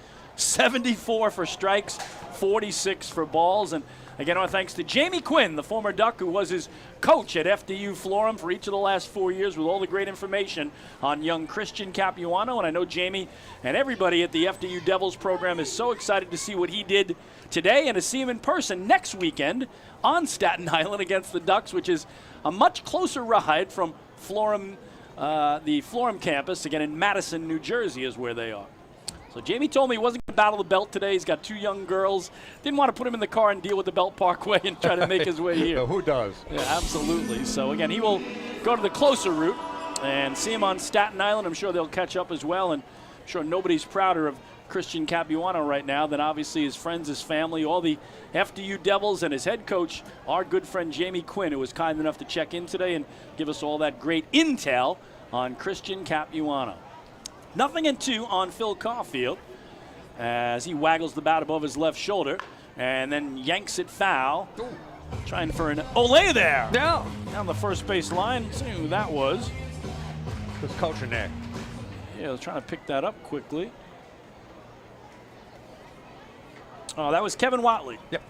One of the infielders who's not in the lineup today for Wally Backman. Boy, if he had snared that, it might have left a little red mark on the hand. That thing was smoked right past him. Yeah, Watley got into the game last night, did bat in the 9th, and if you weren't with us last night, Ducks lose it 16-6, but a great job by Edgardo Alfonso for bringing in the first female in Atlantic League history, Kelsey Whitmore, to pitch the 9th inning.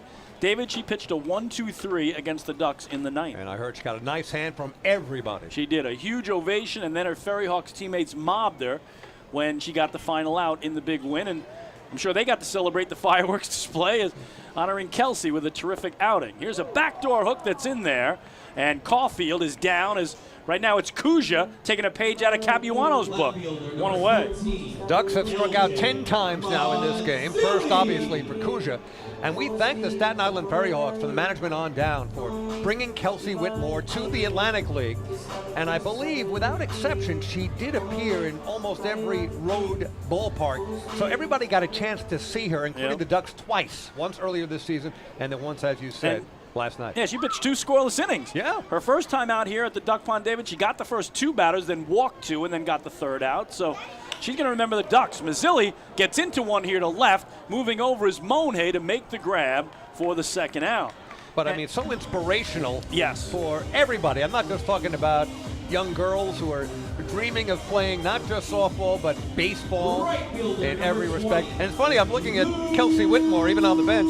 I am watching League of Their Own, the series right now, which is on Amazon Prime. And it's based on the movie, but it's much different. And it's thrilling to see. As you know, the dad of 2 daughters. You've got a lovely daughter yourself. Yep, absolutely. Who I think is more musically inclined than anything else. She is the musician in the family. And she's she absolutely is. Back at school, right? Yes, she is at the Crane School of Music, doing great things there up in Potsdam as Frias takes off. And the ball off the glove of Noriega to the backstop, and Vladdy's going to try for 3rd. No, he was about halfway there and then thought better of it.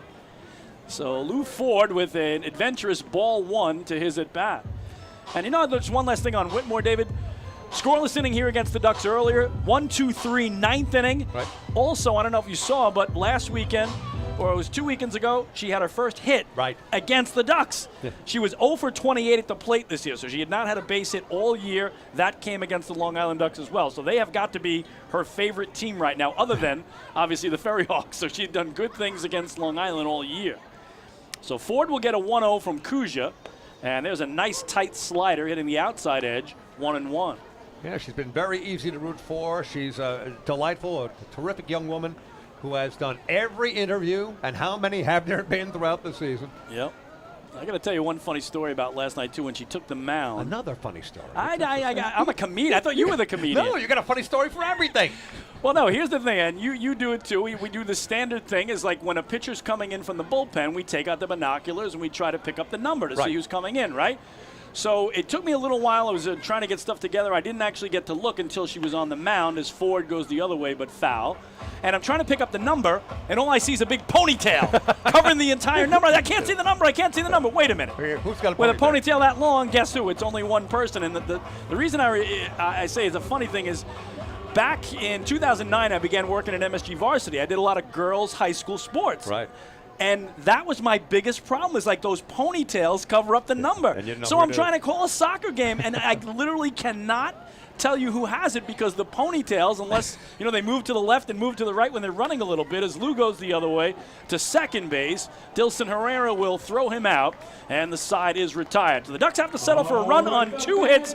They leave one, but Dustin Woodcock's 15th of the season, a solo blast, has the flock within 4. As we go to the 8th, they trail it 7-3. Hey fans, this is pitcher Joe Iorio, and you're listening to Ducks Baseball on the Long Island Ducks Broadcast Network.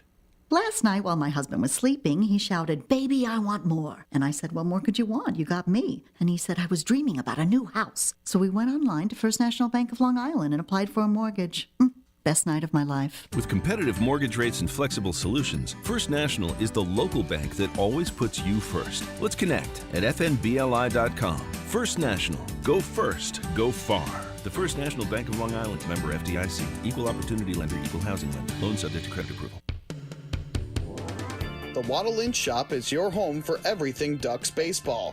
The team store is full of official Long Island Ducks merchandise, great gifts, hard-to-find memorabilia, team apparel, and so much more. You can even get your favorite name and number put on the back of your very own Ducks jersey. Celebrate Waddle Inn Wednesday as well, with exclusive deals in-store during every Wednesday home game. Visit the Waddle Inn Shop today at Fairfield Properties Ballpark or shop online anytime at liducks.com. Hey fans, this is outfielder Dustin Woodcock, and you're listening to Ducks Baseball on the Long Island Ducks Broadcast Network.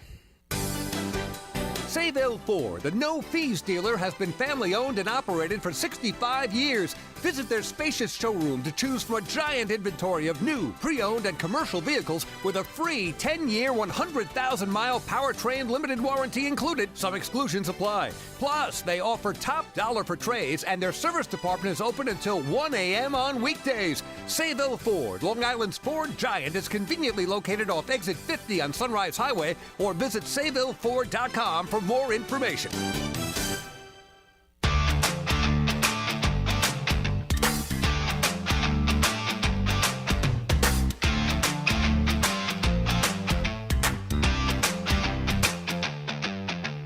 Well, Ducks trail at 7-3 as we go to the 8th, and Wally Backman has brought in his 4th pitcher of the afternoon. It is the right-hander Anderson De Leon. So Jose works 1 inning.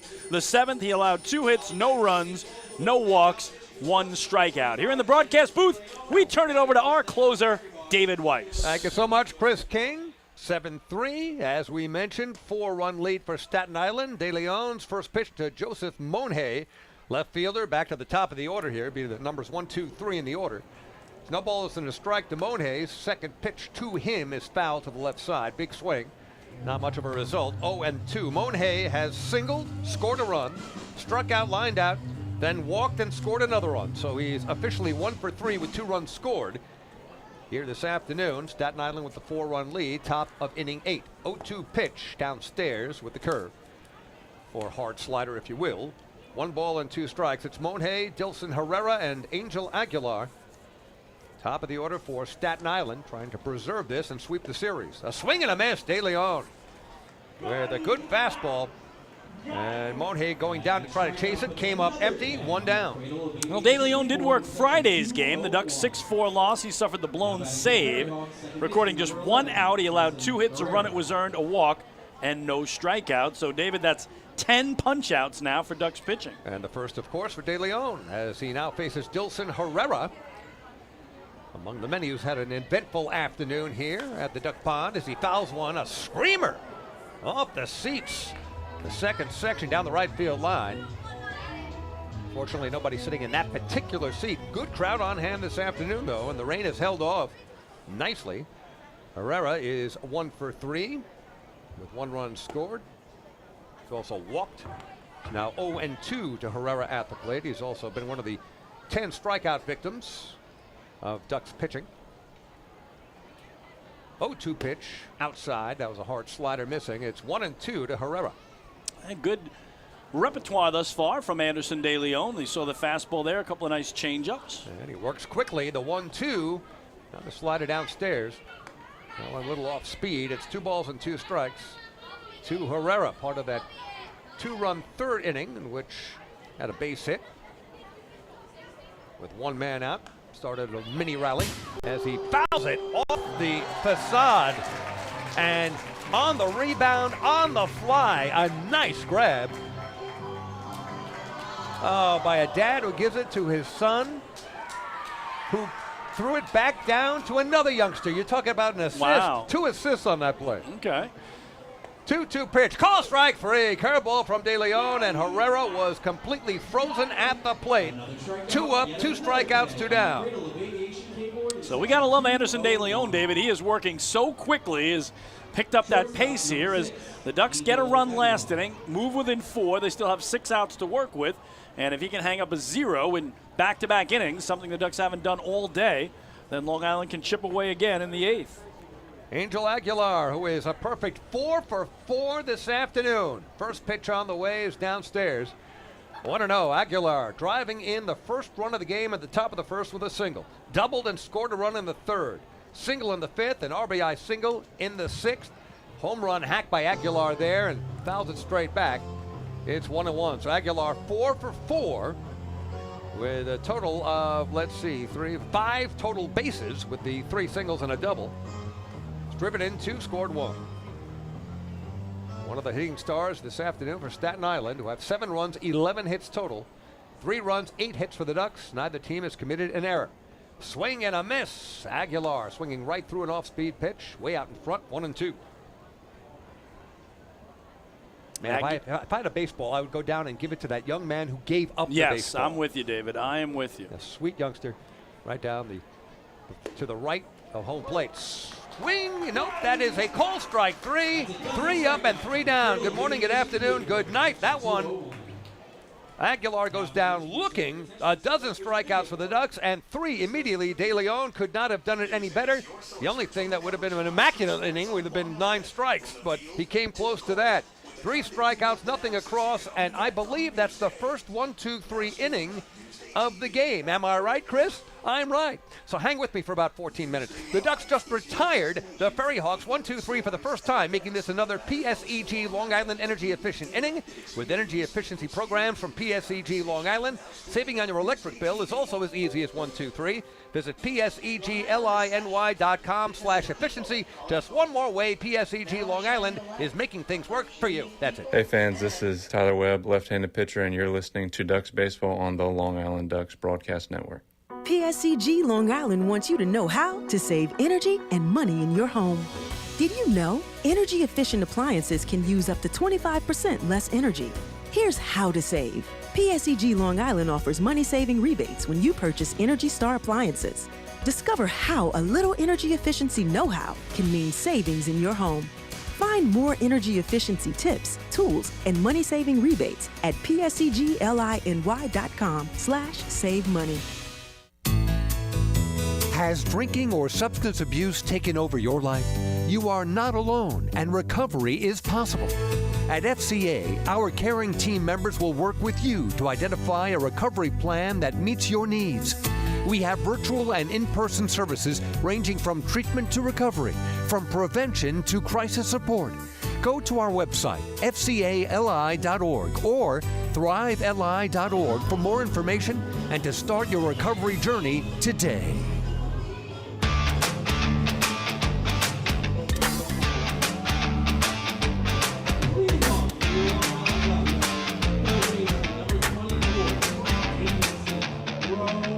Well, Duck fans, the Long Island Ducks 2022 season presented by Catholic Health. With a talented and experienced roster, plus exciting promotions every game. A day at the ballpark, truly a great time every time. Tickets on sale for all Duck home games, and there are 3 left after this at the Fairfield Properties Ballpark box office, liducks.com, or calling 631-940-TIXX. It is 7-3, the Ducks trailing by 4, bottom of the 8th. And Davidson Romero hit a homer earlier in this game, is at the plate. Home run hack and fouls it out of play to the right side. 0-1. Still in there is Joe Kuja in his second inning of work for the Staten Island FerryHawks in relief of Christian Capuano, who had a wonderful professional baseball debut here at the Duck Pond. Romero, a home run, a walk, and a strikeout, so 1 for 2 with 1 scored and 1 driven in. There's a ground ball. Taken by shortstop Aguilar, the throw across in time, 1 down. So they'll bring up Jose Sermo, and then Tzu-Wei Lin scheduled to hit against Kuja. Sermo 1 for 3 this afternoon, a single back in the second inning. That followed Davidson Romero's home run. He's also struck out and bounced out. Now, the Ducks have had some amazing rallies in their history and will need one now, working with their final 5 outs. 2 here and 3 more in the 9th as Sermo takes a big hack, and that is in the air left side. Brian Gonzalez, third baseman, is called off by shortstop Aguilar, who makes a nice play in foul territory, 2 down. Well, what a job Kuja has done, David. 5 up, 5 down since he entered the game. Remember, the Ducks had made it a 4-run game with Woodcock's homer, and then Frias singled off Capuano to give him another base runner. But it has been shut down since Kuja has stepped on the mound. And the tsunami is at the plate. Tzu-Wei Lin, the DH for the Long Island Ducks, native of Taiwan, who still lives there, is lined out to right, flew out to left, and struck out. So 0 for 3. Looking to get on the score sheet here. As the first pitch from Kuja is inside with a fastball, 1 ball and no strikes. I heard something. Pick up milk away home. What is it? Yankees extend their lead over the Rays 8-1. Gleyber Torres, a solo homer. How about that? Gleyber's had kind of a rough season, although the numbers aren't that bad. 1-0 pitch on the way to Tzu-Wei Lin is outside.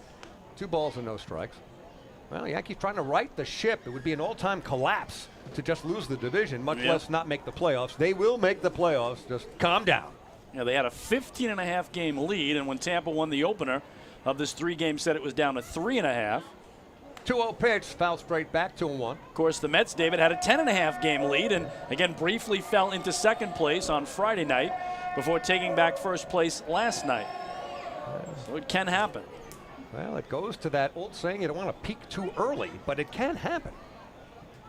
The Yankees, though, have to right the ship. They have been a shell of, what they were to start the season. It's almost like 2 different teams. Yes. It really is. All the injuries, though, yes, so much that's has a part happened. of it. It's a part of it. It's a major part.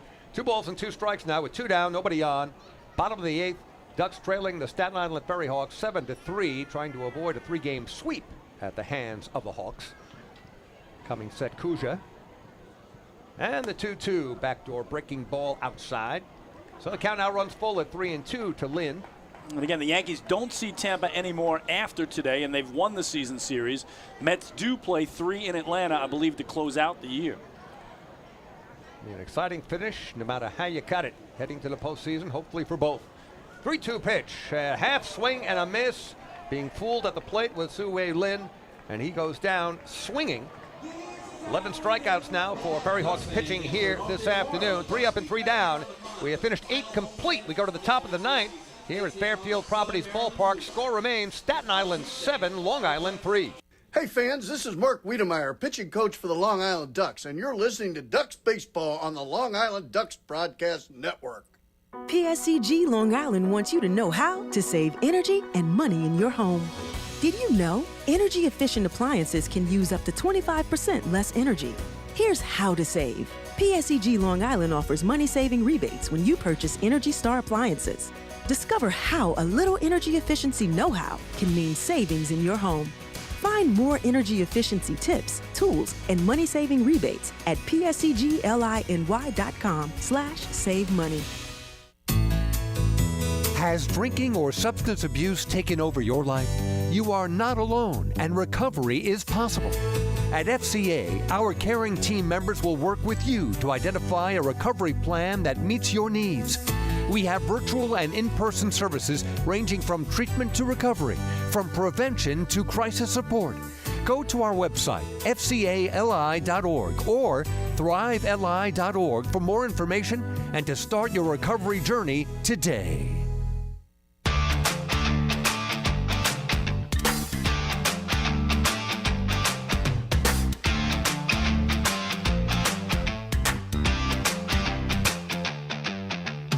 Well, Ducks trail at 7-3 as we go to the ninth, and Wally Backman has made another pitching change. His fifth hurler of the afternoon is on, making his team-leading 50th appearance of the year. Check it, he's second on the Ducks in that category.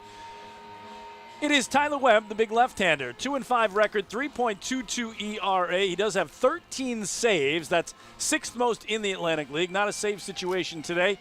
In 50 1/3 innings, he's allowed 54 hits. He's walked 13, struck out 54. Again, the 50 appearances are the most of any with the Ducks. Jose has pitched more games than that overall, but that's split between a couple of teams. So Tyler Webb gets a shot to work here, first time in the series, and he is again one of the 6 finalists for the Del Monte Smelson Ducks Most Valuable Player, which will be awarded Thursday night, Fan Appreciation Night, final home game of the year, Ducks and Blue Crabs here, and David will call it with Michael Pollock. So go to the Ducks website, liducks.com, to cast your vote, and it is difficult. I mean, 6 worthy candidates. Yeah, I'm going Alejandro De Aza, probably going to win the batting title, number 1 in the league in on-base percentage as well. He's top 10 in about 6 different categories. And, David, when you've only had one Duck win the batting title in the first 21 seasons of Long Island Ducks baseball, I got to give my vote to De Aza. I think I would agree, but it's close. And one defensive change for you, David. Matt Chamberlain replaces Lou Ford in right field. So the 46-year-old Lou Ford gets a spell, playing a nice right field tonight or this afternoon. And the first pitch, high and tight from Tyler Webb, the left-hander, against Ricardo Cespedes, who is 2 for 4 this afternoon. He's flied out twice, once to left, once to center. A 2-run single in the 3rd inning, another single in the 5th. Next pitch in there for a strike. 1 ball, 1 strike, 7 runs, 11 hits for the FerryHawks, 3 runs, 8 hits for the Ducks. Neither team has committed a defensive miscue. Next pitch is fouled. I think off the chest protector of catcher Joe DiCarlo and bounds away. 1 ball and 2 strikes to Cespedes, to be followed by Mario Bautista, and then Ricardo's cousin Christopher Cespedes, scheduled against Tyler Webb here in the 9th. FerryHawks won the first 2 of this series, trying to make it a 3-game sweep. 1-2 pitch, overhand curveball, and Ricardo Cespedes with a foul tip back into the mitt of Joe DiCarlo. And I mean this not in a negative way, but Ricardo looked silly against that curveball. He was out in front, he was off balance, and that's enough. Well, again, Anderson De Leon, David, tossed a 1-2-3-8, so 1 inning of work, no hits, no runs, no walks, 3 strikeouts, and now another K starts it off for the lefty. So that's 4 consecutive strikeouts for Ducks pitching, 13 overall in the game. Mario Bautista looking to get on the score sheet with a hit. He is 0 for 4. And did strike out. One of those 13 strikeouts came in the 3rd inning, and a swing and a miss on a good fastball from Tyler Webb, 0-1. 1 out, nobody on. 4-run lead, top of the 9th. FerryHawks in front, 7-3. Bautista being played slightly to pull in the outfield. 0-1 pitch, hits it the other way down the right field line. That'll make it to the seats. So quickly 0-2 to Bautista. Do you want your JETS Jets final? Oh, God. Can I take a guess? Yes. 31-3. Close. It went the other way. It was 24-3 with a minute to go. It was 24-9, so I'm guessing they got a touchdown and missed the extra point. Or missed the two-pointer or whatever. Yeah. 0-2 pitch, high and away with the fastball. It's now 1-2 to Bautista. And, Joe Flacco is starting. You're waiting for the kid, Wilson, to get back. Yeah, how much of that do you put on that? I don't know. I mean, Flacco's best He still days- hasn't won as a Jet, right, Flacco? No, I don't think so. Yeah. Best days are well behind him. That pitch upstairs, now 2 balls and 2 strikes to Bautista. It's weird what happened, though. Zach Wilson was getting better quickly. Right, there was talk he's going to start opening day, and then the next thing you know, it's October. Yeah, now it's week 4. Yeah. So what happened? Jets will be 0-3. And take a look at the Jets' early schedule. They could easily be 1-8. Easily. Really? Okay, I haven't looked at that at all. So, wow. I have absolutely no hope. 2-2 pitch, and there's a ground ball right side. Phil Caulfield will take it and toss it over to Jose Sermo for the second out here in the top of the ninth. All right, we're going to check in on the out-of-town scoreboard. We start in York, where it is all Blue Crabs as they try to salvage the finale. They lead at 7-0, top of the 8th. They've gone to the top of the 9th in Kentucky. The Genomes, a 9-6 lead over the High Point Rockers. Bottom 6 in Gastonia. Lexington now leading the Honey Hunters 7-6. Again, Gastonia, a magic number of 1 to clinch the South Division for a second straight time this year. Christopher Cespedes, cousin of Ricardo, at the plate now. He's been hit by a pitch. He's walked. He bounced out in the 5th, but drove in a run with that. It's also singled, so he's officially 1 for 2 with a run driven in. And this one, he reaches out and he pokes a base hit, falls in front of Maz in left field. Not hit hard by Cespedes, and he had to reach out for it, but gets his first hit, or make that his second hit now. He is officially 2 for 3. He is aboard with 2 down. Again, Gastonia, a doubleheader against Lexington, so they'll have 2 cracks to get that 1 win. That'll give them the second straight division title. And Lancaster, a magic number of 2 in Charleston to take on the Birdie Birds. 5:05 first pitch, a Lancaster win and a Southern Maryland loss. And obviously that won't happen. Southern Maryland's winning 7-0 in the 8th, so Lancaster will not be able to clinch the North Division today. So here's the bright orange helmet of Ramon Osuna, the DH, who was 1 for 4. He singled in the 7th. There's also struck out, lined out, and popped out. Hi, David. Yankees leading the Rays 10-1 in the 2nd inning. Yes, that's right. Bottom of the 2nd, 10-1. Mets up 9-3 over the Marlins. Both rubber games there. Look like the home teams, or excuse me, our home teams, the Mets and the Yankees. The Yankees are home, Mets are on the road, but looks like the Mets and Yanks will both take rubber games today. Big ones, too. 0-1 pitch in the dirt, blocked by Joe DiCarlo. And Christopher Cespedes at first, being held on by Jose Sermo of the Ducks. No advance. So the Mets are guaranteed to still be in first place. Yes, that is correct. At the very least, a half game. They, I believe, finish up the Braves, their series against the Mariners in Seattle. Yes, that's a little later start today. Yeah, 4:10. And the Yankees, of course, guaranteed to still be in first. 1-1 pitch.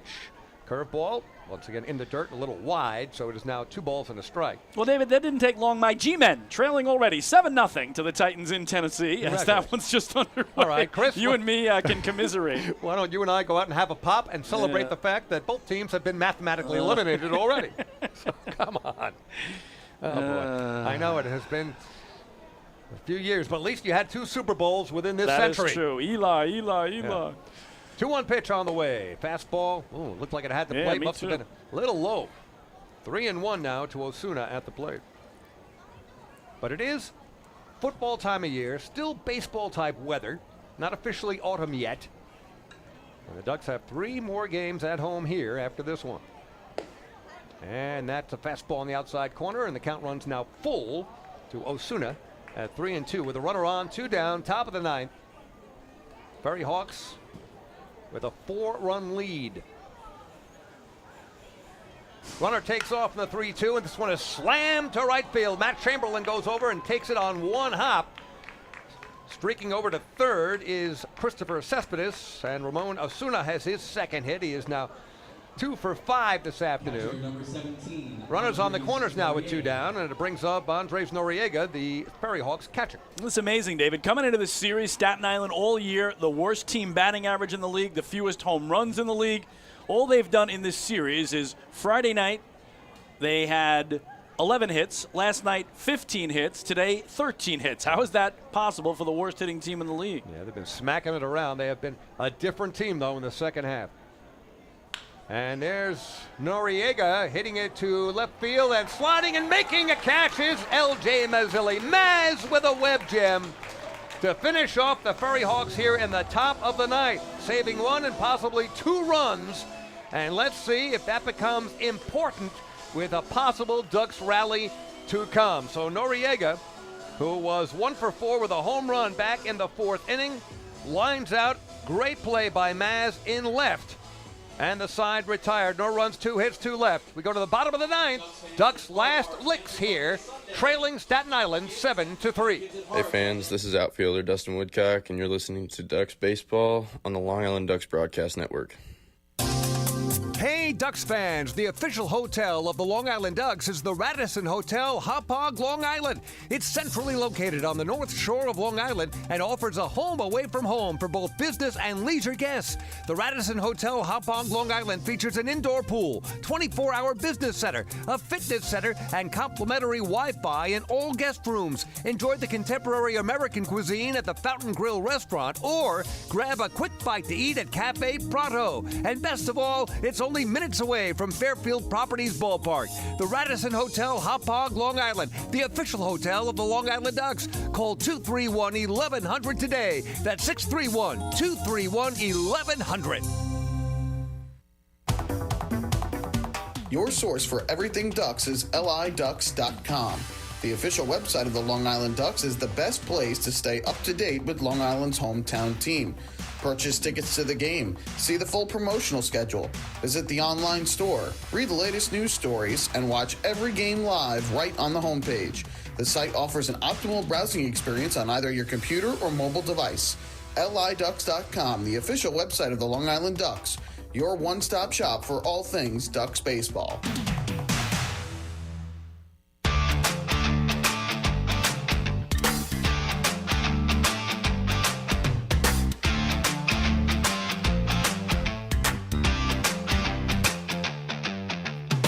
Well, we go to the bottom of the ninth. Ducks trail at 7-3, and Edgardo Alfonso makes a pitching change, brings in his third hurler of the afternoon, and he's the local boy, Staten Island product, Michael Sullivan, the 28-year-old, 6-foot-tall, 210-pound left-hander, reached A ball as the high in his affiliated career, and he replaces Joe Cuja, who was just lights out. He faced 6 Ducks, retired all 6, so his final line, 2 innings of work, no hits, no runs, no walks, 2 strikeouts. So Michael Sullivan is in to try to close this one out with the Ducks trailing by 4, and they have only 3 outs to play with.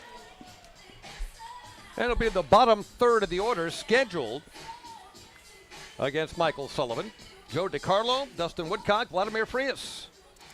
And DiCarlo 0 for 3 here this afternoon, looking to get things started. The Ducks are within a grand slam, but you can only score 1 at a time unless you can load the bases up. And then you can start dreaming. And the first pitch from the lefty, Michael Sullivan, is in there for a strike. 0-1. DiCarlo has struck out twice and popped out. Batting from the right side, DiCarlo against the left-hander. 0-1 pitch on the way, skips away. And I'm talking about a big skip that almost reached the Duck dugout. Probably off the shoe tops of catcher Andres Noriega. This is the way my mind works, where I get so easily distracted at age 65. Michael Sullivan on the mound. That was the name of the character Tom Hanks played in Road to Perdition. And you are good. Yeah, well, that's stuck in my head. And that's a movie, terrific movie. It's a gangster movie where Hanks is not exactly a positive character, but he is in the end. Paul Newman's in that movie. Yeah, I remember the movie, but I never would remember the character's name. That's the kind of things I remember. And go ahead and ask me what I had for breakfast. Hey, no clue. 3 balls and a strike to Joe DiCarlo at the plate. Well, the Ducks with 5 one-off wins this year, David. One of them against Staten Island. That was back on July 28th when they won it in the bottom of the 11th on a Sam Travis single that brought home Phil Caulfield. 3-1 pitch, and DiCarlo hits it a mile high, short center field. Cespedes coming in and cannot get it. Going back was second baseman Dilson Herrera, and as high as that was, a punt with a lot of hang time on this NFL opening weekend. Meantime, nobody could get to it. Perfectly placed, so DiCarlo starts things out with a bloop single. And how many times do big rallies begin with seemingly something small like that? Instead of a first out, it's a seeing eye single, and now the hottest home run hitter of late for the Flock is at the dish. Dustin Woodcock, last time out, 400-foot-plus homer to center field. So Woodcock is up 1 for 3 with that solo blast, and the first pitch from Michael Sullivan misses. It's 1 ball and no strikes. He's got 10 RBIs now, David, in his last 5 games, including 4 home runs in that run. Red hot, 15 homers now, and 49 RBIs. 1-0 pitch is on the way, and just a bit inside. Good fastball from Michael Sullivan, but missing, so it's 2-0 now. And I tell you, this bottom of the ninth could get interesting in a hurry. Yep, the Ducks turn it over and then look out. As Woodcock strides back in. Being held on at first is Joe DiCarlo after that bloop single. Next pitch catches the outside corner for a strike, 2-1. Vladimir Frias waiting on deck. He's had a perfect afternoon. A walk and a couple of singles. And then, as Chris mentioned, we go right back to the top of the order with Phil Caulfield, then Mazzilli, and continues after that. Woodcock at the plate, the 2-1 pitch, ground ball, right side, taken by first baseman Cespedes, and the throw over is a double play as Cespedes tagging first base with his foot and then throwing over to second base where the tag was made. So very quickly, 2 down, it goes 3-6. 3-3-6, yep. 3-3-6. There you go. So the Ducks now down to their final out. They were trying to build a rally after that bloop single to open the bottom of the ninth. But Vladimir Frias now comes out with nobody on and 2 down, and the Ducks trailing by 4 as Frias fouls it out of play to the right side. Vladimir walking the third, was thrown out trying to steal. A single in the 5th would come around to score a run on a base hit from Maz a couple of batters later, and would steal his 13th base after a single in the 7th. 0-1 pitch on the way is inside and low. 1 ball and 1 strike to Frias. Well, Staten Island 1 out away from accomplishing something they haven't done against the Ducks, a 3-game sweep. 1-1 pitch is struck to center field. Ricardo Cespedes over to his left, our right, makes the grab. The side retired, and the game ends with that. So as Marcellus Wallace would put it in Pulp Fiction, for Staten Island, they're gone. And when you stay gone, you be gone. Time to get medieval with a pair of pliers and a blowtorch to this game. The Long Island Ducks have lost to the FerryHawks 7-3 and are swept by the FerryHawks in this 3-game series. 7-3 the final, as the Ducks now look forward to their final 3 home games coming up Tuesday, Wednesday, and Thursday. More about that and much more to come as we wrap this up. In just a moment, the final again, Staten Island 7, Long Island 3. Hey fans, this is Tyler Webb, left-handed pitcher, and you're listening to Ducks Baseball on the Long Island Ducks Broadcast Network. This is it. Check it out. See what everyone's talking about. Let Nicolak pave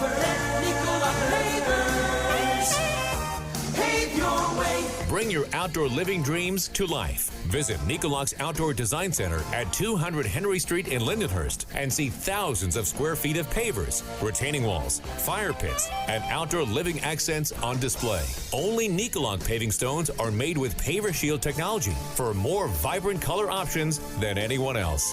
Visit Nicolak.com to request a free sample or their Outdoor Design Center at 200 Henry Street in Lindenhurst. Nicolak. Ask for it by name. You'll see the difference. Visit Nicolak.com. That's Nicolak.com.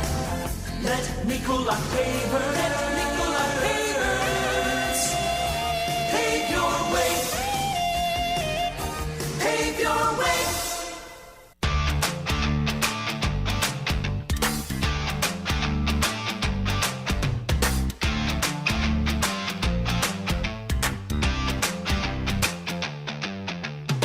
Chris Chris King and David Weiss back in the old duck pond where Staten Island has completed a 3-game sweep of Long Island with a 7-3 victory today. And David and I are going to name our player of the game, Christian Capuano, the righty starter for the FerryHawks, his first professional baseball game coming out of FDU Florham over in Jersey. He was terrific. He went 6+ innings, allowed 8 hits, 3 runs all earned, 2 walks, 9 strikeouts, and picks up the win in his pro debut. So congratulations to Christopher Capuano as Staten Island jumped out to an early 1-0 lead by scoring in the top of the first.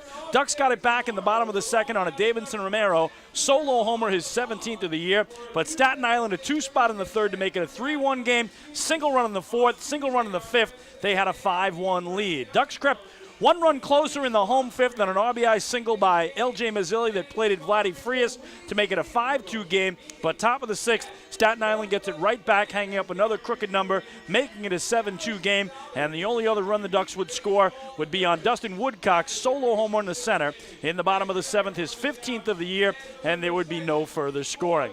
Final numbers for Staten Island: 7 runs, 13 hits, no errors. They leave 9. For Long Island, 3 runs, 9 hits, no errors. They strand 6. The winner in his professional debut, Christian Capuano, he's 1-0. The loser, Akil Morris, he's 6-10.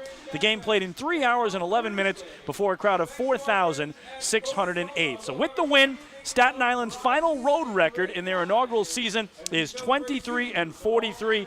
Again, they went 3-28 on the road in the first half. In the second half, 20-15. So they go from 25 games under 500 on the road to 5 games over 500. What a difference a half can make. And again, in the second half, they are 28-32. The Hawks have won 3 straight. Ducks have lost 3 straight. They're now 25-35 in the second half. And David, in the all-important Battle of the Belt, yes, the FerryHawks now have a 1-game lead. So 16-15, they lead Long Island, which means the final 3 games in Staten Island, Ducks would need to sweep to win the belt. If the Ducks win 2, they split the belt. If the Ducks win 1 or don't win any, Staten Island gets the inaugural championship-style wrestling belt, and they can claim themselves champions in the Battle of the Belt. Yep. If you want to go further here, you win the belt if you win the Battle of the Belt. If you lose the Battle of the Belt, you are sentenced to watch traffic on the Belt Parkway until next season begins. And there is no worse fate, right? So, absolutely. Again, I know a lot of Duck fans will be heading on the road, and David, 6 more chances to see the Ducks, as you and Michael will talk about Tuesday, Wednesday, and Thursday. The Blue Crabs are here for the final 3 home games. That Thursday night game, you're on the air. It's Fan Appreciation Day. Ducks will have all kinds of giveaways for their fans and also announce their most valuable player. And then next weekend, Friday, 7 o'clock, Saturday, 6 o'clock, 1 week from today, 4 o'clock, all 3 of those games in Staten Island to close out the 22nd season of Long Island Ducks baseball. So again, we will take one more break. When we come back, we'll run you through the out-of-town scoreboard, preview the series ahead for the Flock, and wrap this one up. Hey fans, this is infielder L.J. Mazzilli, and you're listening to Ducks Baseball on the Long Island Ducks Broadcast Network. When we see Long Island, we see you. Because at Catholic Health, we know that it's your remarkable lives that breathe life into our island.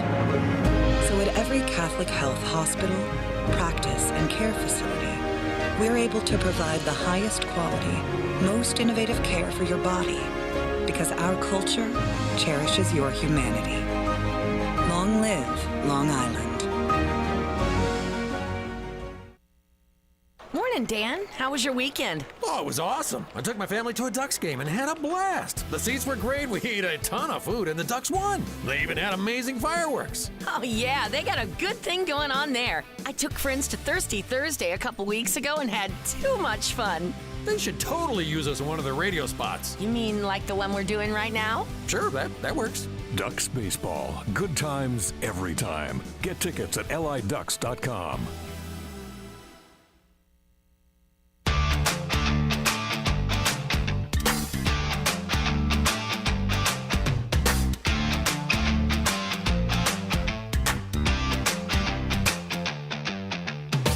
Chris King and David Weiss back one final time at the old Duck Pond where the kids and the kids at heart are running the bases. Look at that beautiful sight on the field. And we run you through the out-of-town scoreboard one more time. The York Revolution trying to sweep away Southern Maryland in York, but it's all Blue Crabs as they lead it 7-0 in the top of the ninth. Only other final in Kentucky where the Genomes beat the High Point Rockers 9-7. For Kentucky, their 5-game losing streak ends. For High Point, their 4-game winning streak comes to an end as well. Gastonia trailing Lexington 7-6 in the middle of the 7th inning. Again, Gastonia, a magic number of 1 to clinch the South Division second-half title after they won the South Division first-half title.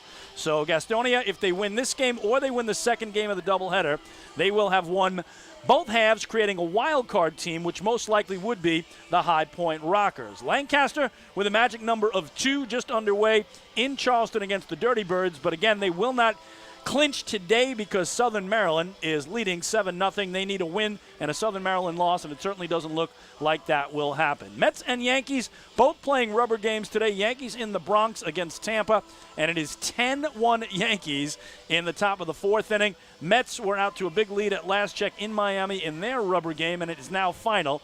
They win it 9-3. So as David pointed out, Mets will spend this night in first place no matter what the Braves do with their game in Seattle, and that one is just underway. And right now the Mariners do have the 1-0 lead in the top of the 3rd there. First weekend of football, David's Jets took it on the chin at home against Baltimore. They go down 24-9. My Giants losing early to the Titans in Tennessee, 7-0. So David, final Sunday, final time we get to take a look at this beautiful sight.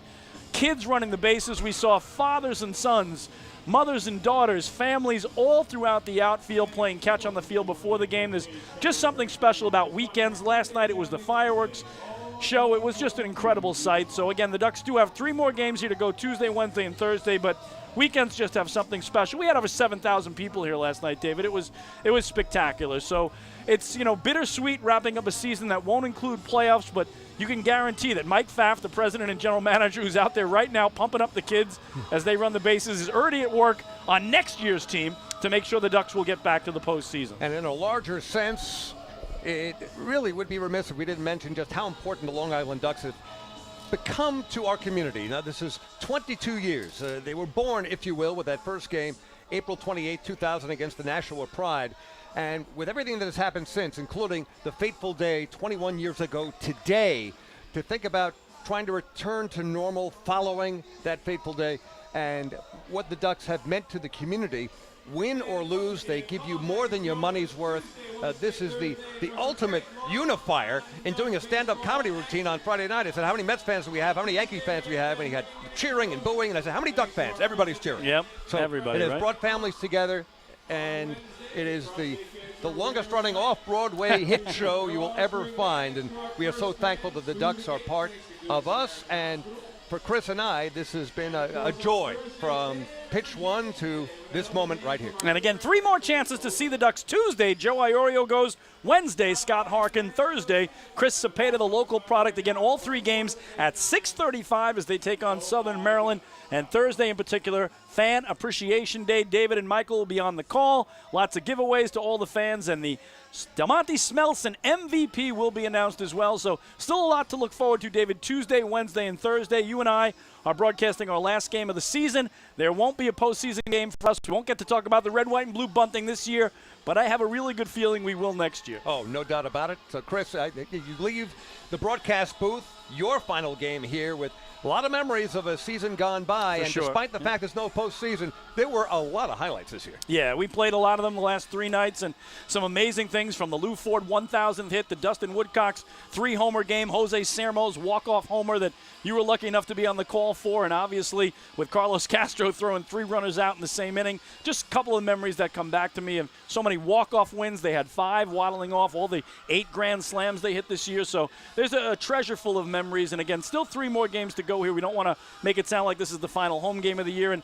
Duck fans who really want to see the team play next weekend can in Staten Island. And David, they've gotten great support there for the Ducks, so I know a lot of people. I may take my son to one of those games as well, just go over and see that beautiful park where when you sit in the seating bowl, look beyond the outfield walls, the Manhattan skyline is what you see. It's a spectacular ballpark, so Duck fans, 6 more chances to see them in 2022.